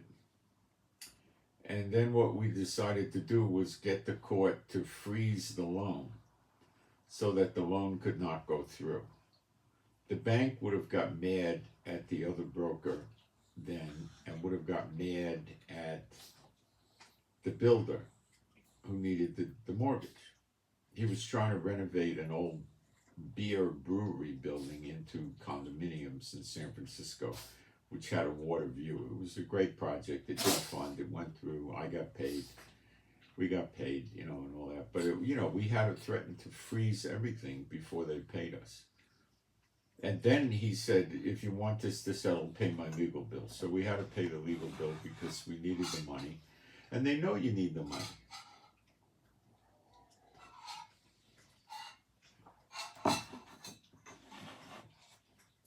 The way Satan sucks his people in is with monies. They think, well, he's really God. He runs the earth. If you're not with him, you don't got money. Big people won't do business with you as a believer. They don't want to hire you as a believer. They don't want to have anything to do with you as a believer. They think you're unreliable and you're crap, and they won't go near you. They only do business with their own kind, SBOTs. That's it. That's why most of us wind up poor.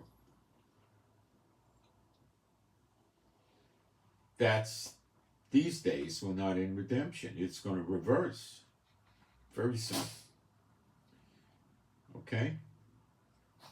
So are things going to get worse? Yes. Is Biden likely going to get into fights in the Middle East? I think he will. He's going to be embedding the American military here. See, he has to watch himself because he's got to worry about probably someplace between 6 and 12 American militias rising up. They're run by SBOTs, so it's not that likely yet, but you got to be careful. So by scapegoating Israel and making everything look like it's Israel's fault, they're going to turn against Israel. And then Biden could act against Israel. They don't want anybody to know the snare. Although the open borders is rather obvious, what else could be going on if it's not a snare, Biden? God's putting a snare on America, and he's using Biden to do it. And that's how Satan works. Netanyahu, the same thing with Israel. That's how he works, okay? Period, you know. And that's what you're seeing. And that's why the border's open. There's no good reason for the open border. Zero. Nobody ever made one case ever on CNN, Fox, Wall Street Journal, ever. Why the open borders is a good thing with 70% military age males coming in that are vigorous looking and sleeper agents and all of this stuff. Nobody ever justified that. Nobody even tries. Japan had 2 earthquakes. No, I didn't know that. Okay, good reporting. So, you know, you've got sleeper agents in there. The FBI is telling you about it and everything. But they're going to tie it to Israel. They're not going to let you see Biden is working for the beast and, you know, the 10 horns shall burn the whore and eat her flesh. That's Washington, D.C. in Revelation 17, the great city. They're not going to tell you that. So they're making it look like it's Israel's fault, and that's what Satan and the unclean spirits want to do, is get rid of Israel, because it's a threat to them, because we're obviously in end times.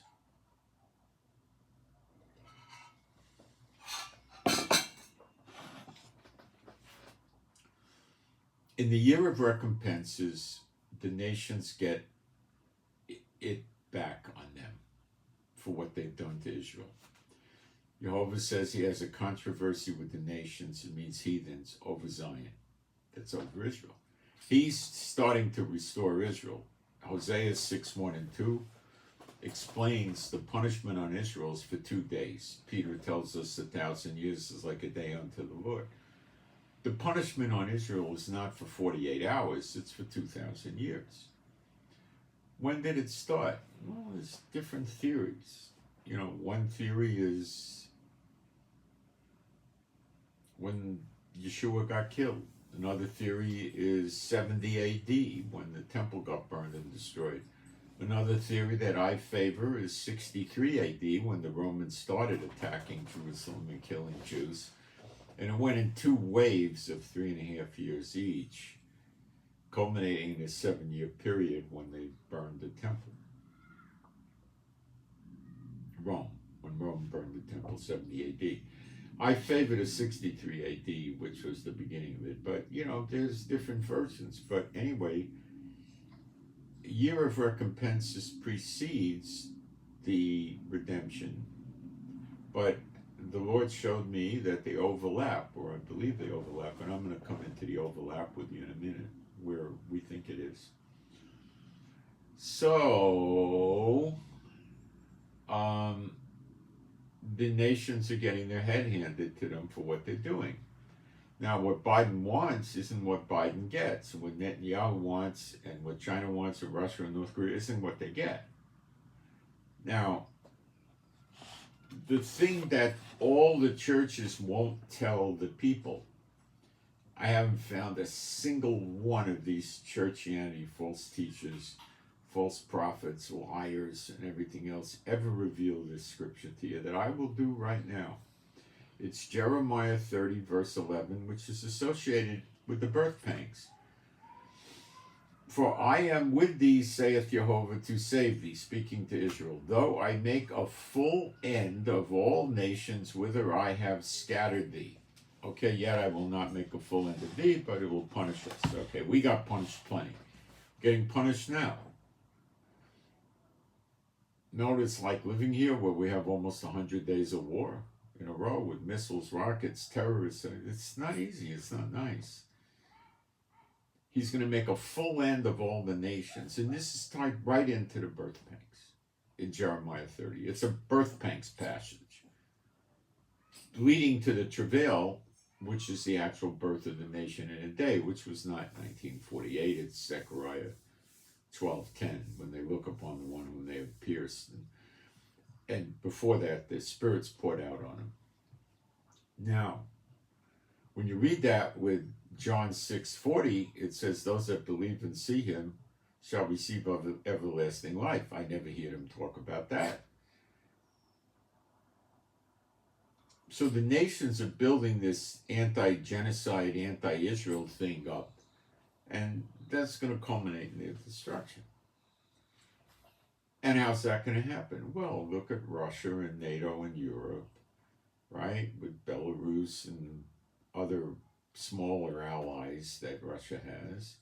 Look at China and North Korea against Japan, Taiwan, Guam, Philippines, possibly Australia. It's going to happen. It's about 125 countries. It's all of Europe, most of the Middle East, parts of Africa, everything in North, South, Central America, and the Caribbean, and parts of Asia. Big parts of Asia have had the Jews in there. It's huge. They don't teach it. They don't want you to know what's going on. They don't teach it. They don't teach Zechariah 12. They don't teach Zechariah 8 to 11, those chapters. They don't teach that Joel 1, 2, and 3 is Gog and Magog, Ezekiel 38, 39, as is Ezekiel chapters 8 to 11, as is Zechariah 14, as is, as I said, Ezekiel chapters 8 to 11, as is Isaiah 13 and 14. They don't teach it. They don't want you to know it. They don't teach the daughter of Babylon's America, the great voice that sits on many waters. They want you to believe that Mecca or Medina or Rome is the daughter of Babylon, which is absurd. Mecca and Medina is in the deserts of Saudi Arabia.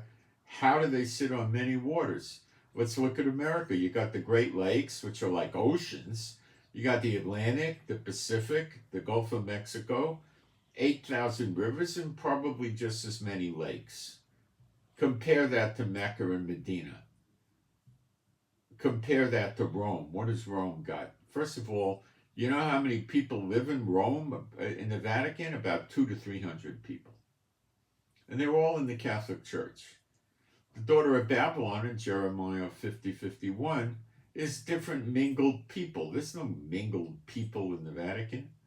They're not sitting on many waters. They got water fountains, toilets, showers. They probably got a few hundred bottles of holy water. They're not sitting on many waters. America is referred to in Jeremiah 50:51 as the great voice. Who listens to the Catholics? Let's talk about who doesn't listen to the Catholics. The Hindus, the Buddhists, Islam, Jews, atheists, Catholics. Listen. That's not the hammer of the whole earth. They don't even have an army. It's not the great voice. Who listens to them?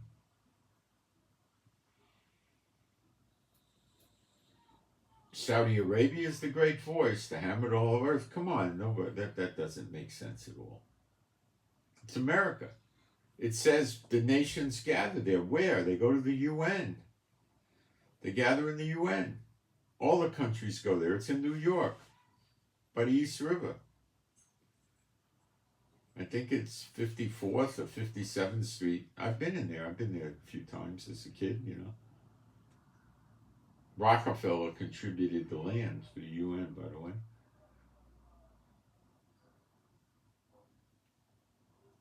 The UN is their one world order, but it's rather worthless today. They can't agree on anything. Yet they do agree to give money to Hamas, though, don't they? Oh, yeah. Oh, yeah. Oh, yeah.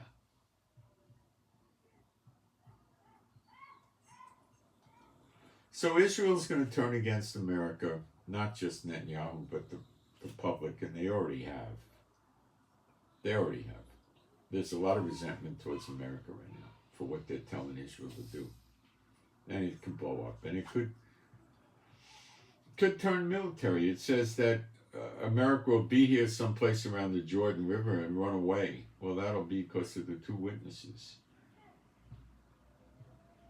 When you read Zechariah 12, which is the culmination of Gog and Magog, the two governors, which is the two witnesses, the two judges, burn the enemies up on the right hand and the left. And it talks about in Zechariah 12:6. Here, let me read it to you. Those are the two witnesses. I'll show you. And the church won't tell you this. The church ain't the church. In that day, well, let's go through Zechariah 12. It's a quick chapter. The burden of the word of the Lord for Israel, saith Jehovah, which stretcheth forth the heavens, and layeth the foundation of the earth, and formeth the spirit of man within him. He's declaring his deity, who he is. Behold, I will make Jerusalem a cup of trembling. Now, the words for cup of trembling refer to somebody being drunk, having a hangover. They get up in the morning and they go to work, and their hands are shaking, and they're smoking cigarettes, and they got to take two hands to put the cigarette in the ashtray, and they're drinking coffee like crazy. That's the sense of it, but it doesn't come from alcohol, though. A cup of trembling, it's the cup of the wrath of the Lord, I would say. and all the people round about, when they shall be in the siege, both against Judah and Jerusalem. Well, that's the land that we have now, Judah and Jerusalem. And a siege means you surround it and then you come in. That's what the Romans do. They had siege works, which were these towers that were protected, and they would push them up to the wall of the city or the fort they were attacking so they could shoot arrows over the wall of the fort. That's a siege work. That's a siege. You're surrounding and attacking. Okay? And in that day will I make Jerusalem a burdensome stone for all people. All that burden themselves with it shall be cut in pieces. That's dead. Though all the people of the earth, well, see, you could read it that way. Okay, the word for people is wrong. It's goyim. It means heathen. The heathen of the earth be gathered together against it. It's coming real soon. In that day, saith Jehovah, I will smite every horse with astonishment. Since we're so close, I don't think it's literally horses. The word is sus in Hebrew, which means horse. But I'm beginning to shift my position and think this could possibly be transportation. But it doesn't lend itself right here either. Every horse with astonishment. Well, how do you get astonishment into a Humvee or a tank? You don't. So this is probably a horse. Arabs riding on horses, perhaps. And his rider with madness. So, I mean, somebody will say, oh, you can put a computer virus in the tank or something. That doesn't sound like it to me. And I will open my eyes upon the house of Judah. Now, Israel, the 10 tribes, is not back yet. And will smite every horse of the people with blindness. Now, could that be the two witnesses calling a plague down on them? Huh? And the governors of Judah, this word means chiefs.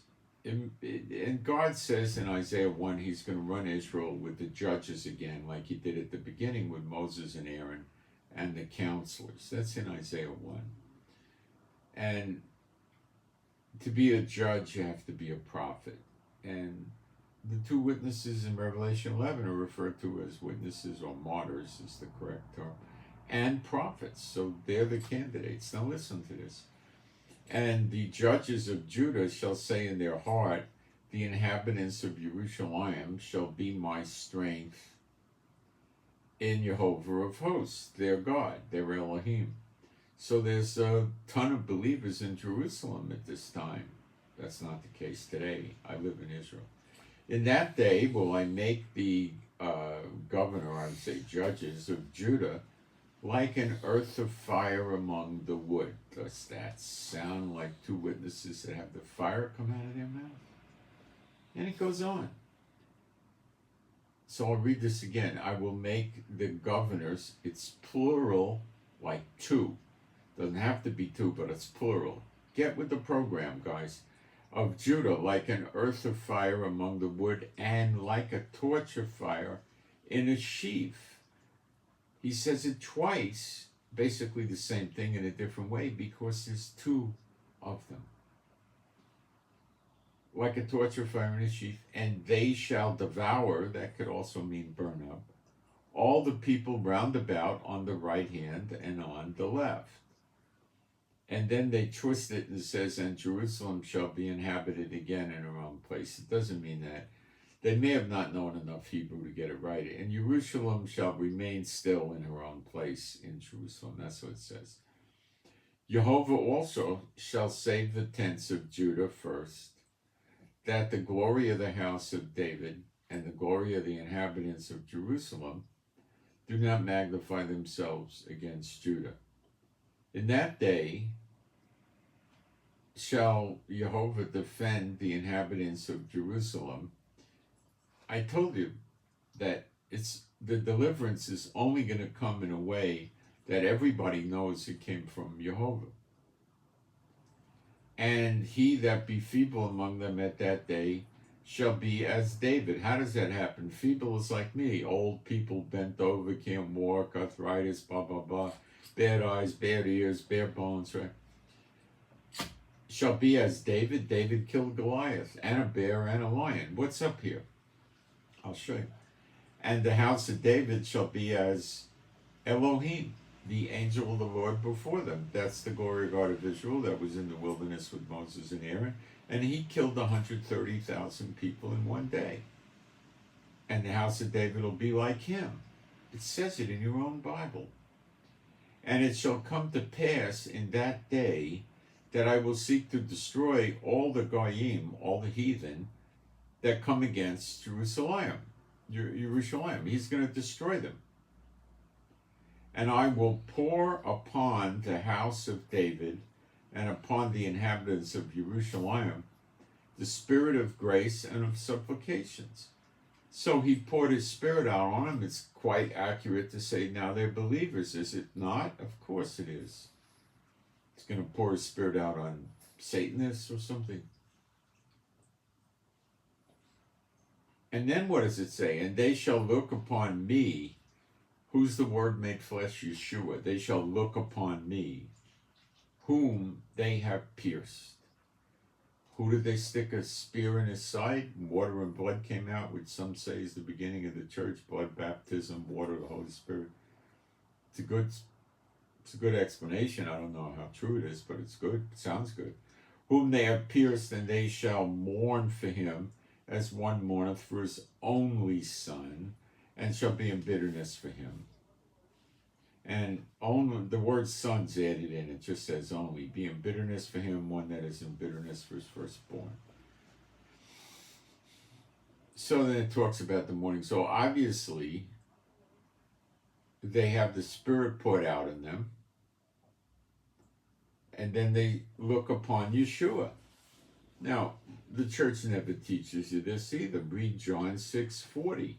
But don't try to read into it church doctrine. Read into it what it really says. And this is the will of him that sent me, that every one which seeth the Son and believeth on him may have everlasting life. Now, you're going to say, oh yeah, in the millennium or after the millennium. It doesn't say that. It happens right there. When they look upon the one whom they have pierced. Before that, the Spirit's poured out on them, so they're believers. Then they see him, and that's why they have a new body. They have eternal life. They don't have the corruptible flesh anymore. The flesh doesn't war against the Holy Spirit. And that's why they're fighting like David and like the angel of the Lord.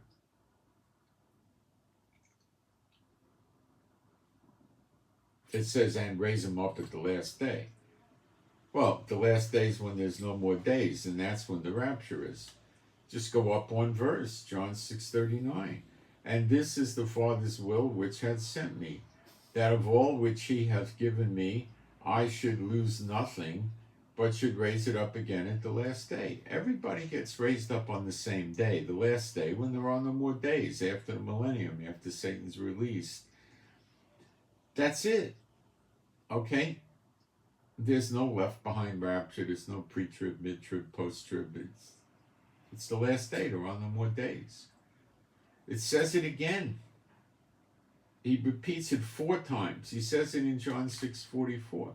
No man could come to me except the Father which had sent me draw him, and I will raise him up at the last day. Everybody goes up on the same day. John 6:54. Whoso eateth my flesh and drinketh my blood, that's communion, showing they're believers, hath eternal life, and I will raise him up at the last day. It's again. You're never going to get the truth out of any of these churches. And I'm quoting you New Testament. I'm not just some Jewish guy using only the Old Testament. I don't wear a kippah. There's nothing. I like cowboy hats. They block the light out of my eyes, and my eyes need all the help they can get. But I don't wear that. And also I wear hats and they know I'm not an Orthodox Jew. What Orthodox Jew wears a silver belly hat like this? This is a Kentucky something hat with a brim and everything. It's in a cougar made out of rabbit hair fur, HARE. They're relatively waterproof. You can put I've seen people put hoses on them and they don't leak. I wore one yesterday in the rain, the same company, a cougar. They're pretty inexpensive. And I wore it out in the rain looking for where Chief went and holed up to stay out of the rain. And it got drenched, and I just put it on my bed and let it dry overnight. It dried out fine. Everything's great. Nothing happened to it. It never leaked water. And it's just wonderful hats. Cheap. Oh, a fraction of what you pay for a Stetson. I'll be right back.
See, the big hope of the apostles was the appearing of the Son of Man in the clouds, sitting on the right hand of power, appearing like lightning from the east to the west. They didn't know about New Jerusalem until after Apostle John wrote about it. Okay, the great hope was the appearing of the Son of Man. They knew they'd have eternal life when that happened. And the church has done a fantastic job of covering that up, but it's in the scriptures. And that's going to happen in the next few months. It could be a year, it could be a few months, I don't know, it could be a few weeks. So I'm going to talk about that next, but I'm not going to pin a date on it. But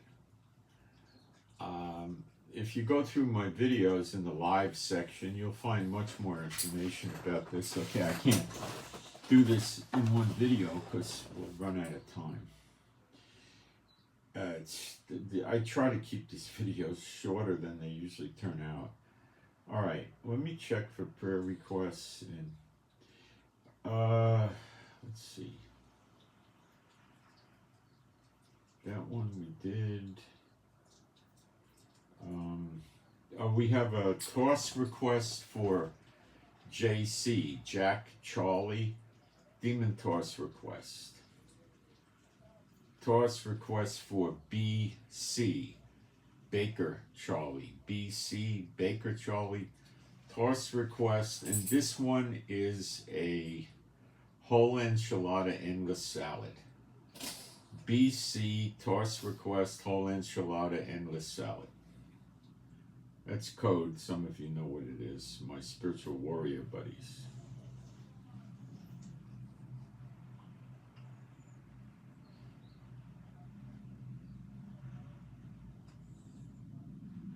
Okay, seems that there it is. Exodus 12. Check the chat real quick, see what's going on.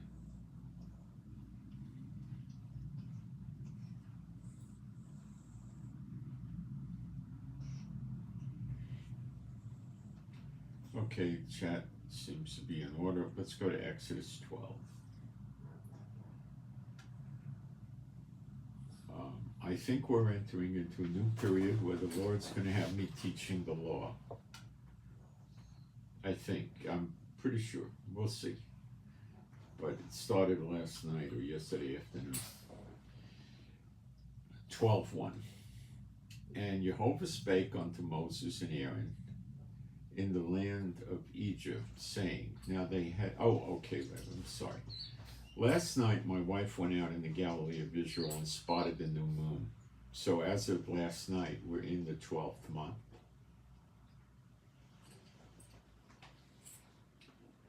So I've told you many times, mid-February, frequently we see the end of the rains and the weather turns. In the old days, like 30 years ago or so.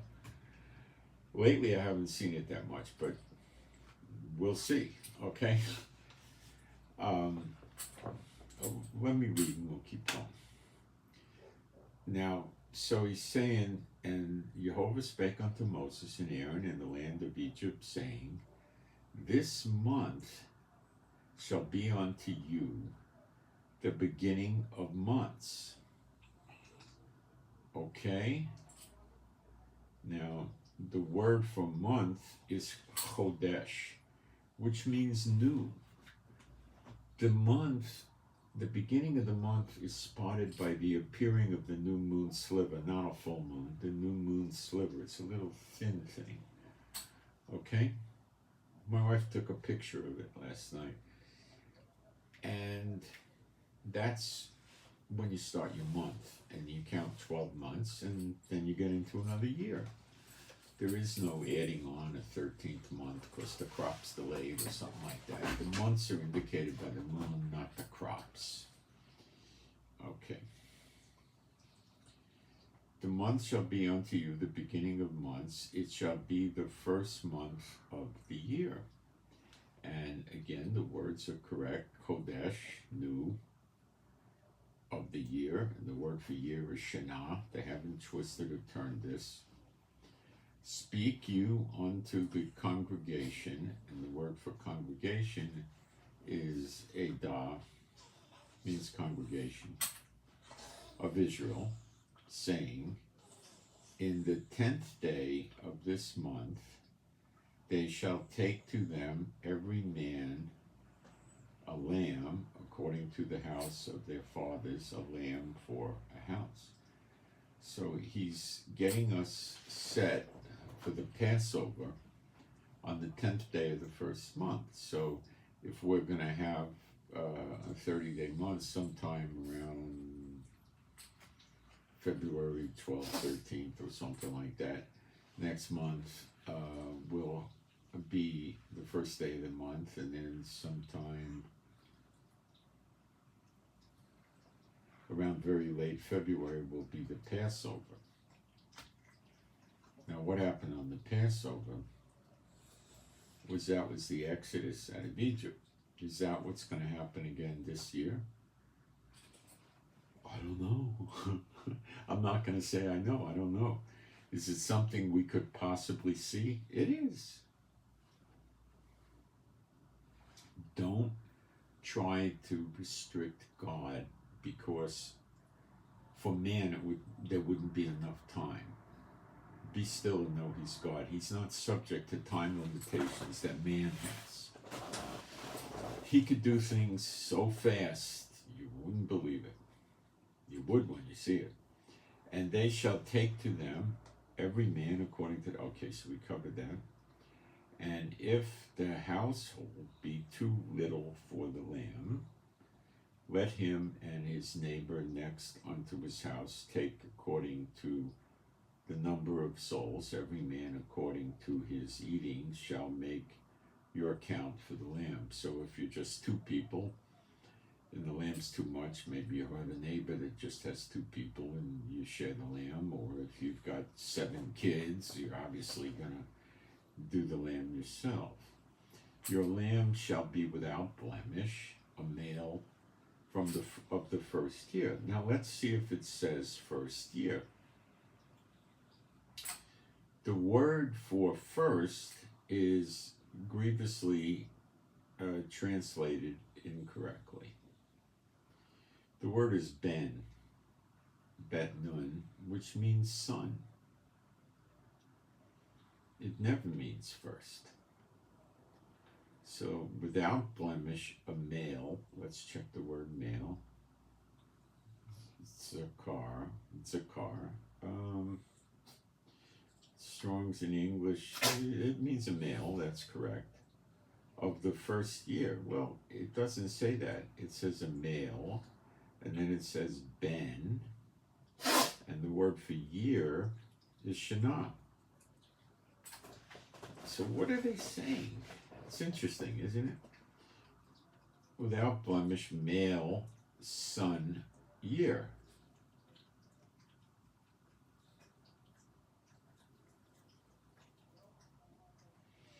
I think what they mean is a male of the year. In other words, means, I guess, up to a year old or something. Or maybe it means at least a year old, but not 2 years. But first, I think up to a year old.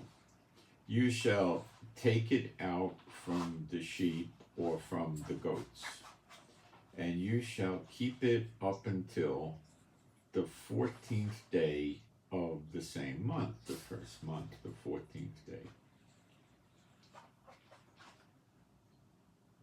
And the whole assembly of the congregation, which is Edah of Israel, shall kill it in the evening. And the evening is Erev, which is not nighttime or sunset. It's when you have Arab. The Arabs are referred to as Aravite. They speak Aravite. They speak Arabic. Okay, why? Because it's a mixing. It was Hagar and Abraham that produced them. Mixing. Okay? And the mixing of the day and the night, when the shadows are long and the sun's going down and it's starting to get dark, that time is actually the Erev. That's when you say to people, Erev Tov, good evening. Lila Tov, it's good night. That's when the day shifts. The days start at the Erev, not when the sun's down. But okay, let's move on.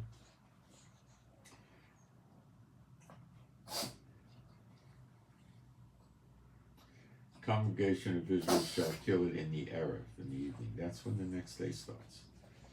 And they shall take of the blood and strike it on the 2 side posts and on the upper doorpost of the houses wherein they shall eat it. So they're putting blood up around the doorway. And they shall eat the flesh in that night, roast with fire and unleavened bread. Unleavened bread. Okay, it says roast with fire. The word for fire is esh, which means fire plainly. And unleavened bread. Let's read that word. It's matzah. Now, we're going to need to talk about this a little bit. And with bitter herbs they shall eat. This is called the Pesach or Passover Seder. Eat not of it raw, nor sodden at all, with water. So it's not raw and it's not boiled in water, I expect he's saying. But sodden, let's check that.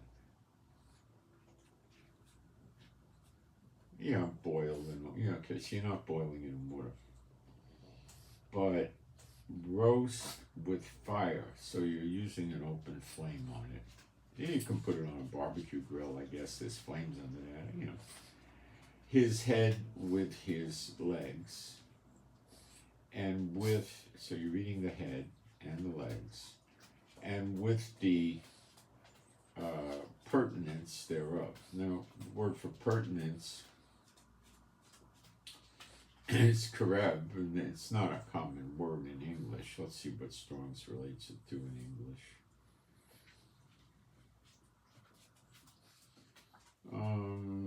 Probably the center. Okay. And you shall let nothing of it remain until the morning. So you eat the whole thing up. You don't leave it over. And that which remaineth of it until the morning you shall burn with fire. So you get rid of it in the morning, if it's left over there. You don't have to eat yourself till you get sick and puke. You can just burn what you can't eat. And thus shall you eat it with your loins girded, your shoes on your feet, and your staff in your hand. So you're holding the staff and you're eating. So if you're holding the staff, you're eating with one hand. And you shall eat it in haste.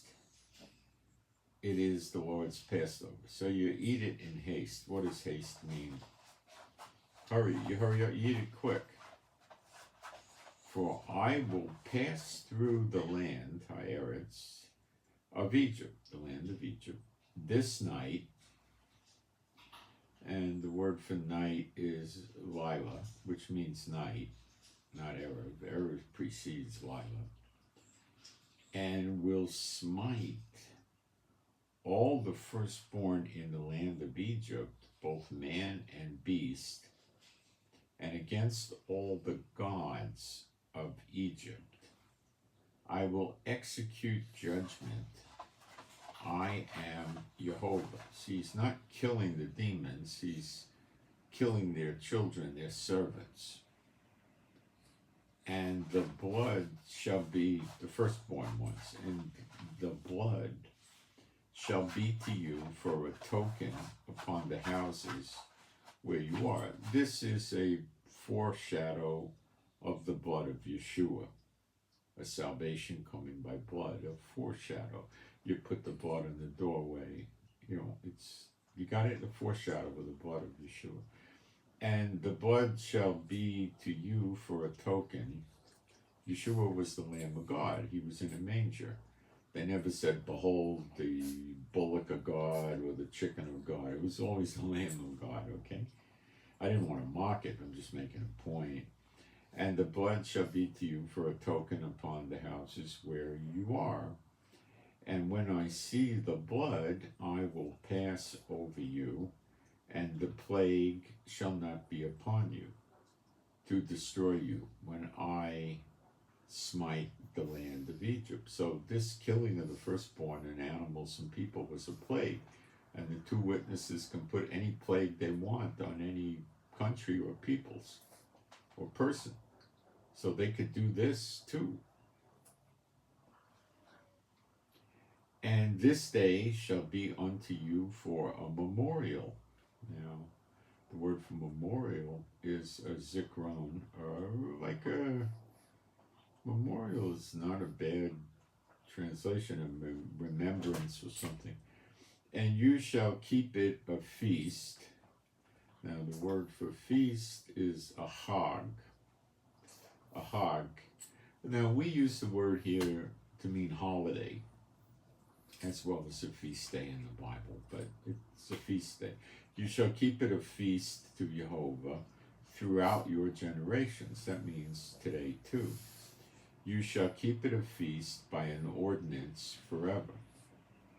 7 days shall you eat unleavened bread. Okay, now unleavened bread is called matzah. Now, what we need to learn here is that this was originally meaning barley bread. This is when the barley was ready in the first month. the wheat came at Shavuot, like what, I don't know, 50 days from there, something like that. So there was no wheat harvest at the time. So when it's saying unleavened bread, it's pretty much implying that this is a barley bread. Okay, so would I think it's more correct to have unleavened barley bread at this point, the holiday of unleavened bread, the feast, versus a wheat bread? Yes, I would. Does it mean that you would be violating the scripture if you ate unleavened wheat bread, which is called matzah? I don't really know. I think you would be in the spirit of the thing, but what would be better in my mind to do wheat or barley? Because the wheat wouldn't be ready then. They didn't have refrigeration to preserve the wheat, but maybe they did in another way, keep it in a sealed jar. I don't know. I think that we prefer to use unleavened barley bread. And it's not that hard to get your hands on that stuff, okay? So I would suggest that because it's more biblically accurate if you're going to do it, okay? And unleavened. Okay? The rabbis use unleavened wheat, which doesn't lend itself as accurately to this. So if you're going to do it, may as well do it as accurately as you can, right?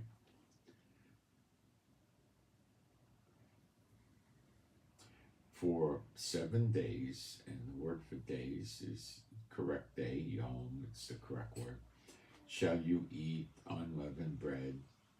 Even the first day you shall put away leaven out of your houses. Now the word for leaven is seor. Whoops, it's spinning on me, hold on. Let me see how Strong's puts that into English. Yeast, swelling by fermentation. So any of this yeast leavening agents and stuff shouldn't be in the house. Somebody might argue, oh, it only applies to barley, but I think the best application would be to get any leavening agent out, barley, wheat, whatever, just get it all out of the house. Throw it away, burn it, whatever.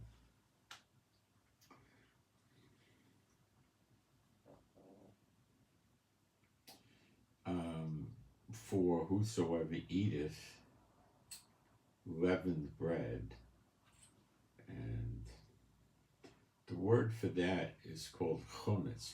Chumetz.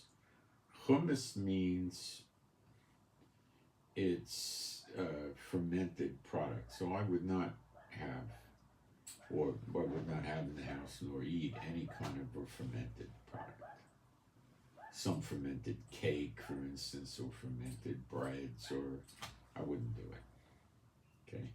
The only bread I would have around the house then is sort of mandatory. I would have unleavened, and I would really go for the barley, because that's really what they were probably eating, by inference from what we know.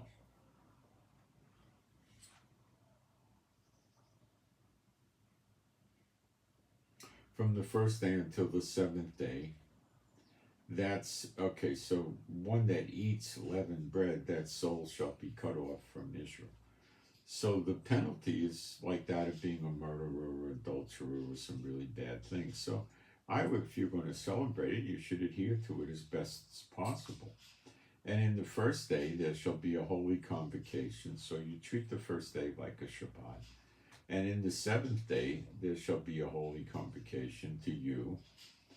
So it's again the first of unleavened bread, And the last day, the seventh day of unleavened bread, is a holy convocation. So it's like a Shabbat. And then he explains, no manner of work. What does the word manner mean? It's incorrectly translated. It's call, which means all. So what he's saying is no, when the word for no is lo, which means no. All, and then he says work, which is Malachi. Let's see how Strong's puts it into English.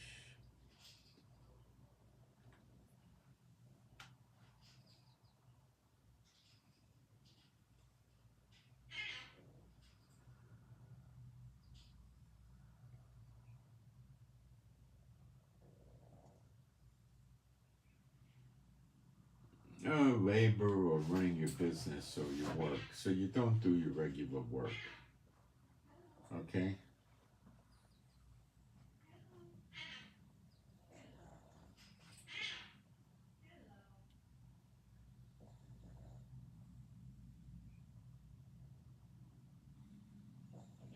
So you don't do any kind of work. So on a Sabbath, in general, or this type of day, I would not mow the lawn, I would not wash the car, I would not clean the house. To give the rest to the women folk, I would say there shouldn't be any cooking.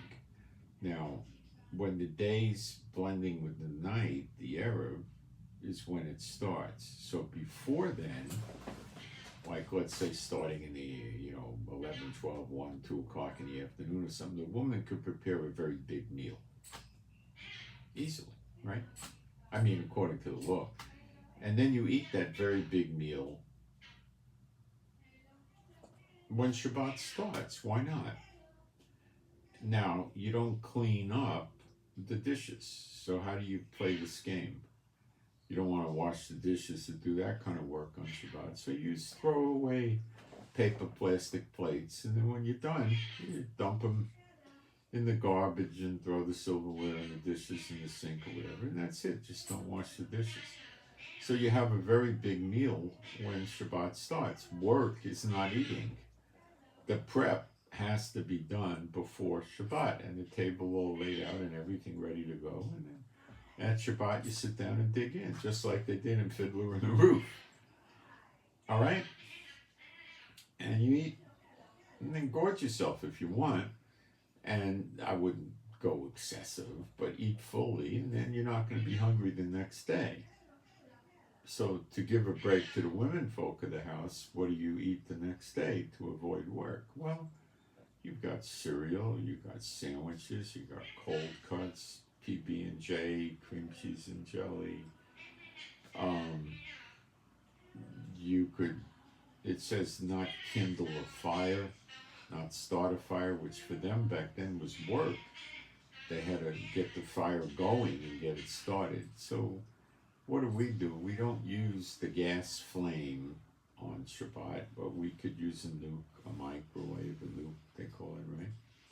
Or we could use an electric hot plate or an electric stove. We don't consider that making the fire.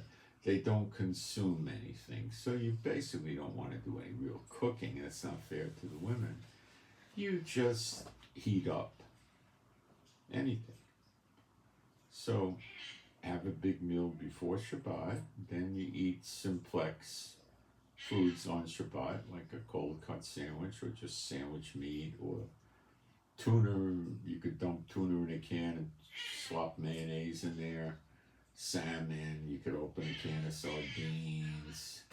You could eat fruit, bread and butter, bread and jam, all this stuff.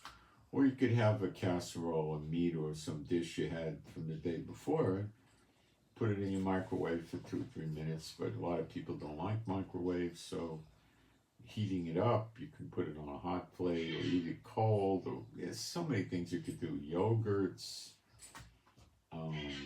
nuts, berries, and it's endless. And then when Shabbat's over, Well, then you could go out to eat a big meal. A lot of people do that in Israel, or fire up a big meal, or get a pizza delivered, or Chinese food delivered, or whatever you want. You know, a lot of times I'd order takeout from the Chinese guy and have it in the house, and then I just keep the containers in the fridge in the warm weather and just eat the cold food right out of it. I just take a fork and hold the container and eat a few mouthfuls of the food and then seal it up, put it back in the fridge, and just keep doing that to suppress my appetite during the day. But in the winter, I certainly don't want to eat cold food. It's too much cold. You know, in the summer, it's refreshing, not in the winter. So sometimes I could take my hot water boiler, which is electric, put water in there, take powdered soup, throw it in my mug, pour the hot water in. Sometimes I could put cream in and make it like cream of lentil or corn soup or something. And drink a mug of soup. I'm not kindling a fire, it's an electric heat. You should also, it says in one place in the scripture, stay in your own place. Now, it doesn't say stay in your own house, it says stay in your own place. So I would think that means, in our vocabulary today, stay in your own neighborhood or your own little village or town. But if you live in New York City and it says stay in your own city, I mean, you could be driving around for hours, you know. So you could go to friends' houses. The rabbis use a rule of thumb, and they set the synagogues up so most people are within a third of a mile of the synagogue. And they call that a Shabbat day's walk, which in the New Testament they were observing that, probably to make the Jews happy. That's about a third of a mile. So I use that as a rule of thumb for how far you want to go. Don't run your business on Shabbat. Don't go to work on Shabbat. Don't do chores and things around the house. Animals don't work on Shabbat if you have working animals. I don't know if you do. Most of you, I doubt, have any oxes plowing the field, you know. They get a day of rest too. Now, if you're not going to feed your animals and give them fresh water, what the heck kind of Shabbat are they going to have? A horrible one. So yes, you feed your animals and water your animals on Shabbat, even though it can be construed as labor, especially if you got 65 cows, you still do that. So they have the Shabbat. The people that work for you and live with you in your home, and you know, they also need to observe Shabbat. Okay? Now, that being said, I want to tell you for about 2,000 years now, nobody has correctly observed Shabbat. Why? Because it requires offerings at the temple, at the altar from the priesthood. And there's been no priesthood operating with sacrifices for about 2,000 years, nor has there been a temple nor a tabernacle. So nobody has correctly observed Shabbat. So if you want to run and do Shabbat and rub all this holiness on yourself, you know, go ahead. You know, I think it's a good thing to not work on Shabbat and stuff like that. Now, Yeshua and the apostles preached the gospel on Shabbat, so I do that also. But I'm retired. I really don't have any servile work, as it's called, you know. But I avoid doing things, you know, that would, if there was an emergency in the house, I would mop the floor. With the dogs, you can imagine. But generally I wouldn't do much. I don't throw the garbage out. I don't slap a big bag of garbage out to the street. You know, I just take it easy, you know. And we normally stay in the house. We don't go anywhere.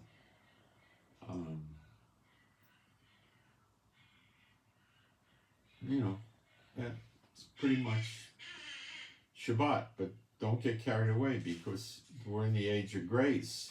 Because Yeshua knew there was going to be no temple for 2,000 years, and there would be no observance of Shabbat and the other holidays. So it's impossible to observe any of these holidays until we have the new temple or tabernacle with an altar and the priesthood operating correctly. Okay? You can't. If you break one part of the law, you break it all. So would there be a difference between not observing Shabbat and observing it as best as I can? No, because you're still breaking that part of the law. But in any event, we normally do pay attention to Shabbat. You could call it rehearsal. That was clever of me. Maybe the Lord gave me that. Okay. Every man must eat that. No manner. Okay, so no work be done in them save that which every man must eat, that only may be done of you. So it's saying that you got to eat, so you got to have something to eat. Now, does that mean that the woman should be stuck with an elaborate cooking chore on Shabbat? My personal opinion is no, because then it wouldn't be a Shabbat for her. And what is her job? Taking care of the food in the house and the feeding. Let's break the words down. So the seventh day shall be holy convocation to you. No, he's saying the eat here is the unleavened bread. That's what he's saying. You have to eat unleavened bread every day during the Feast of Unleavened Bread. And you shall consider, on Passover you don't eat the unleavened bread. It's the 7-day period after. And you shall observe the Feast of Unleavened Bread, for in this selfsame day have I brought your armies out of the land of Egypt. Now, the word for Egypt is Mitzrayim, which in Hebrew means misery. Okay. So it says, brought you out of the land of Egypt, therefore shall you observe this day. And the word for this is zay, which, can mean this, sure. Day is yom, so it's correct. In your generations, plural. So this doesn't stop by an ordinance forever. And olam is the word forever. It means it goes on and on and on. It doesn't terminate, basically, I guess you could say. In the first month, on the 14th day of the month, at even, and that's Erev, you shall eat unleavened bread until the 21st day of the month, at even. 7 days shall there be no leaven found in your house, for whosoever eateth that which is leavened, even that soul shall be cut off from the congregation of Israel. And all Israel shall be saved. There's no salvation for non-Israel. All the believers in Yeshua HaMashiach are in Israel. They don't know it, but they are. Some do. Whether he be a stranger or born in the land. So the strangers that are with you have to observe it too. You shall eat nothing leavened. In all your habitations shall you eat unleavened bread. Now it's mandatory you eat some every day. If you eat a little piece every day, I would say you're covered. You just got to eat every day. Then Moses called, now what if you eat 5 slices? Fine, eat 12, I don't care, you're okay, but eat some every day. What about if you ate something the size of a postage stamp or something? I don't think that's the spirit of it, though. Yeah, it would work, I guess, but why not just eat a slice, Then, or 2 or 3. Could you put butter on it? Of course. Could you put peanut butter and jelly on it? Done it. Can you put, banana and peanut butter on it? Yeah. Yeah. Why not? Can you put garlic butter on it? Oh, yummy. You sure? Strawberry jam, cherry jam, grape jam? Of course. Then it doesn't say you can't, but if you want to make a point, just eat it with nothing on it. But it doesn't say you have to do that. I would say you're fine with peanut butter and jelly. I don't see a problem. What if you put some bologna and salami and lettuce and tomato and mustard and mayonnaise? I think you're fine. You're still eating unleavened bread. But I would go for the barley bread. Then Moses called for all the elders of Israel. Now, what if you want to eat matzah? Let's say you observe the holiday, you don't want to have any leavened bread, you want to have something, and you only got a limited amount of barley bread, so you go to the store and buy a couple of boxes of matzah. And then you put the butter on the matzah and the jelly and the jam, whatever. Can you do that? Sure. Because the matzah is unleavened bread. But I would, again, try to eat at least one slice of unleavened barley bread during the days, those 7 days. And then, if you want to make a big sandwich, you don't have much barley bread, then use that. You're okay. It's unleavened bread. But I would think it's better to eat the barley bread. I think so. That's how I would do it, because it's more accurate. So why not, right? I'm not saying you're condemned if you eat unleavened wheat bread instead. I think you would be still in the spirit of it. But remember, today none of us are fully observing any of these moedim, any of these holidays, because there's no tabernacle, no temple, no altar, no priesthood, no offerings, no sacrifices. So none of us are doing it. So, and if you break one part of the law, you break it all. So you're under the age of grace. Remember that. Then Moses called for all the elders of Israel. And the elder word is Sikan. And said unto them, draw out and take you a lamb according to your families, and kill the Passover. Now, the word for Passover is the Pesach, and it's referring to the lamb. You don't kill your neighbor or something like that. It's the lamb, okay?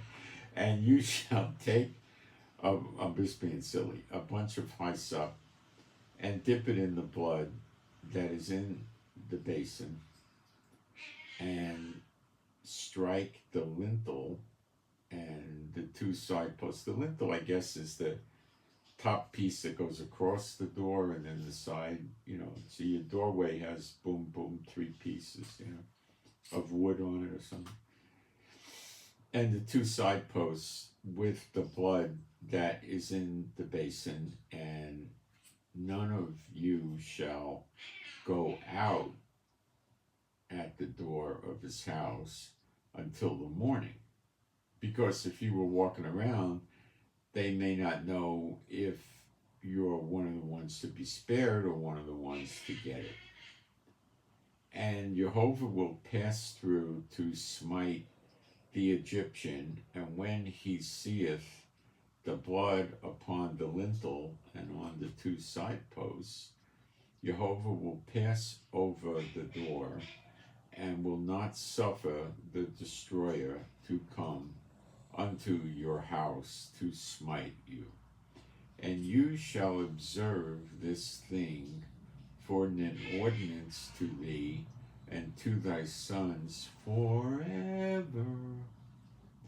And it shall come to pass, when you be come to the land which Jehovah will give you according as he hath promised, that you shall keep this service. And it shall come to pass, when your children shall say unto you, what mean you by this service? That you shall say, it is the sacrifice of the Lord's Passover, who passed over the houses of the children of Israel. He passed them over. He didn't kill the firstborn in those houses. The firstborn of the children of Israel, the word for children is Ben. It would be sons of Israel. Yeladim is children. In Egypt, when he smote the Egyptians and delivered our houses, and the people bowed the head and worshipped. And the children of Israel went away and did as Jehovah had commanded. Moses and Aaron, so did they. And it came to pass that at midnight Jehovah smote all the firstborn in the land of Egypt, from the firstborn of the Pharaoh that sat on his throne,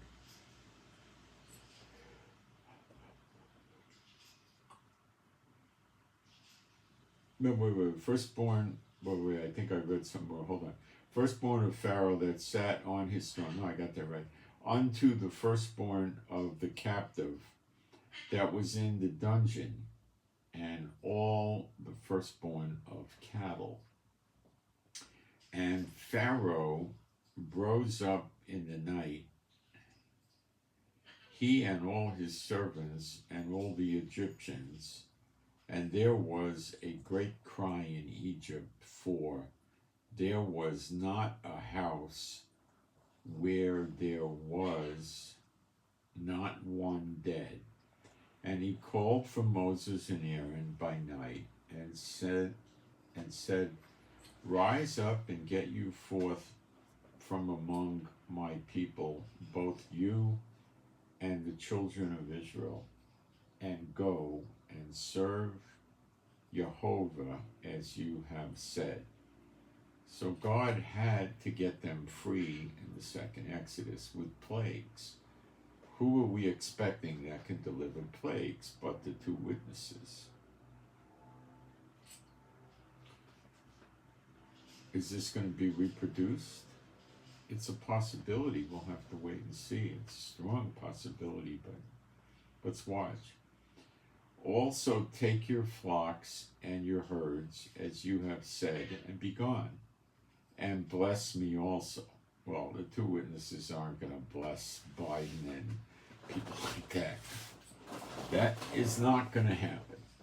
And the Egyptians were urgent upon the people that they might send them out of the land in haste.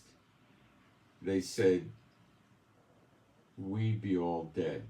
And the people took their dough before it was leavened, the kneading troughs being bound up in their clothes upon their shoulders. And the children of Israel did according to the word of Moses, and they borrowed of the Egyptians jewels of silver and jewels of gold and raiment. Now the word for borrowed, let's look at that word. Sha'al. Does it mean borrowed?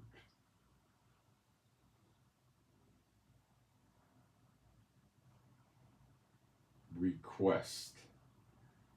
Demand. Could be borrow. Charge, consult, demand. Okay, they told them, give me offerings. And the Egyptians were so scared, they wanted them out of there. They gave them, silver, gold, clothing. What's been done once will be done again. I think we'll see this, although I don't see it in the Daughter of Babylon passages. It could happen again, I don't know. And Jehovah gave the people favor in the sight of the Egyptians, so that they rent unto them such things as they require, and they spoil the Egyptians. You will spoil those that spoil you, devour those that devour you. And the children of Israel journeyed from Ramses to Sukkot, about 600,000 on foot that were men, besides children. And a mixed multitude went up also with them. And now that's non-Israelites that were wanting to serve Jehovah, I assume, right? And flocks and herds, even very much cattle. They went out rich, and they baked unleavened cakes of the dough. What's the word for the dough? not sick, the dough, which they brought forth out of Egypt. For it was not leavened, because they were thrust out of Egypt in a hurry, and could not tarry, neither had they prepared for themselves any victual. And the word for victual, the only place I remember seeing that was in the Beverly Hillbillies. Granny would say victuals. It's your food or your meals, that kind of thing. Now the sojourning of the children of Israel, who dwelt in Egypt, was 430 years, and it came to pass at the end of the 430 years, even the selfsame day came to pass that all the host of the Lord went out from the land of Egypt. The host would be the armies. It is a night to be much observed unto the Lord for bringing them out from the land of Egypt. This is that night of the Lord to be observed of all the children of Israel in their generations. And the Lord said unto Moses and Aaron, this is the ordinance of the Passover. This is the ordinance of the Passover. There shall, like the law of the Passover, there shall no strangers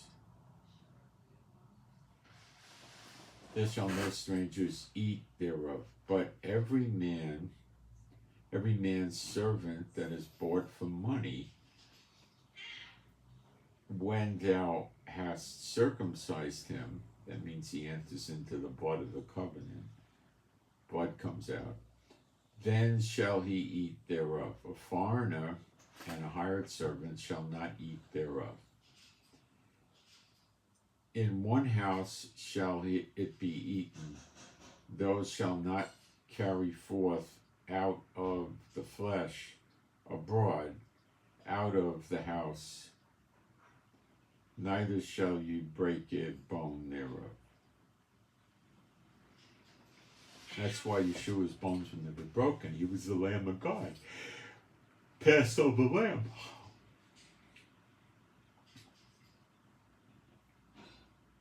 The blood of the lamb saved them from Pharaoh and Egypt and from the curse of the Lord. The blood of the lamb today does the same thing. The Yeshua lamb I'm speaking of.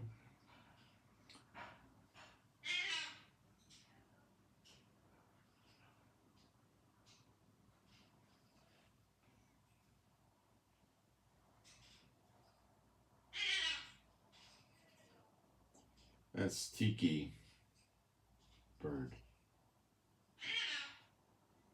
He's saying hello. It's hard to understand, but that's what he's saying.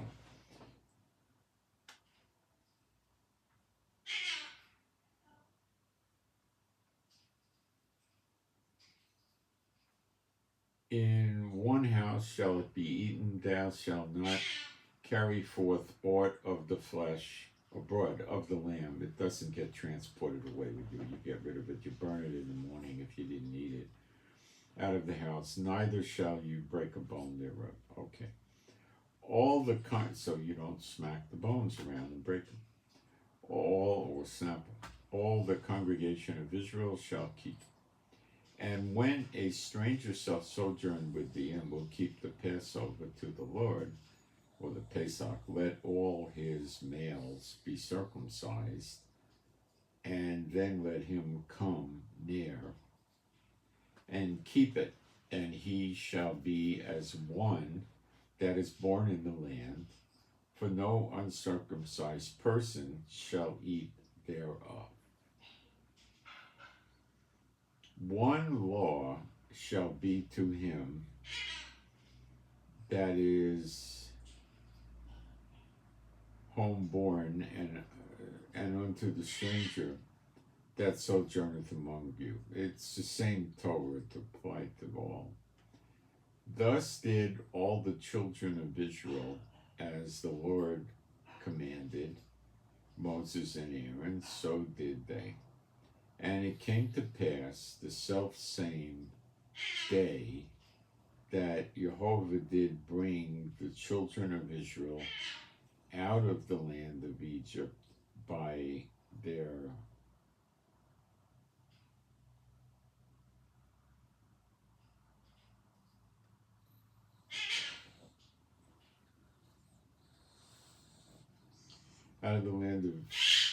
out of Israel, out of the land of Egypt. Whoa. That the Lord did bring the children of Israel out of the land of Egypt by their armies. Okay. So that's the beginning of the law. Okay. I know it said the uncircumcised shall not, meaning the males. We never circumcise females. That's the Muslims. Islam does that. We never do that. It says they don't partake of the Passover. So go with that as you will, but I would take it literally. I don't see a spiritual interpretation.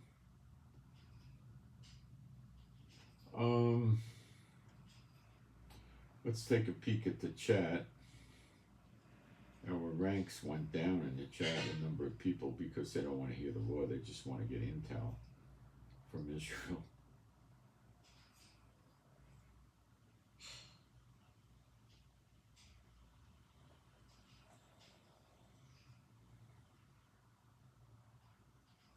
Well, thank you, White Flame. All right, so I think this video has gone long enough. So I'm Moshe, my wife's Rivka. Things are getting better. My abdomen's feeling much better. My left hip is getting better. My wife still has knee problems, so please keep praying for her. I think we've still got another day of rain, so please keep praying that our roof holds up and we don't get enough rain to flood us out. And pray for better videos, more insights. Pray for me and my wife Rivka for peace, safety, protection, joy, and healing. And pray for our finances, and thank you for the offerings, those of you that give. And pray for the peace of Jerusalem and the animals and pets that are all rescues. Pray they'd be happy, healthy, and whole, and not run away or fight or anything, or get into fights. And thank you for the prayers. I really appreciate them, as the offerings. And I think we'll be doing more of the law. It's the impression I got. I hope you enjoyed it. And I call it straight, though. You got to understand, with no temple, no priesthood, no tabernacle, no altar, no sacrifice. I mean, I call it straight, okay? Some people don't like that. They like to rub all this holiness stuff on them and, make themselves think they're observing the law, and they're not,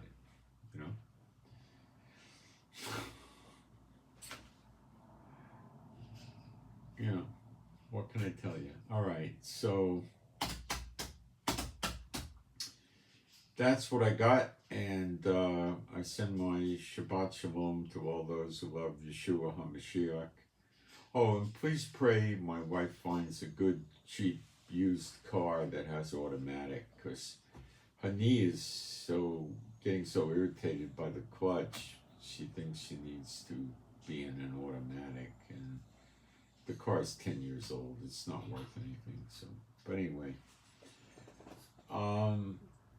so I send my Shabbat Shalom to all those who love Yeshua HaMashiach, and I'm out. And we went 3 hours. I wish I could get it down better, but I got a lot to say. So I'm out. Thank you.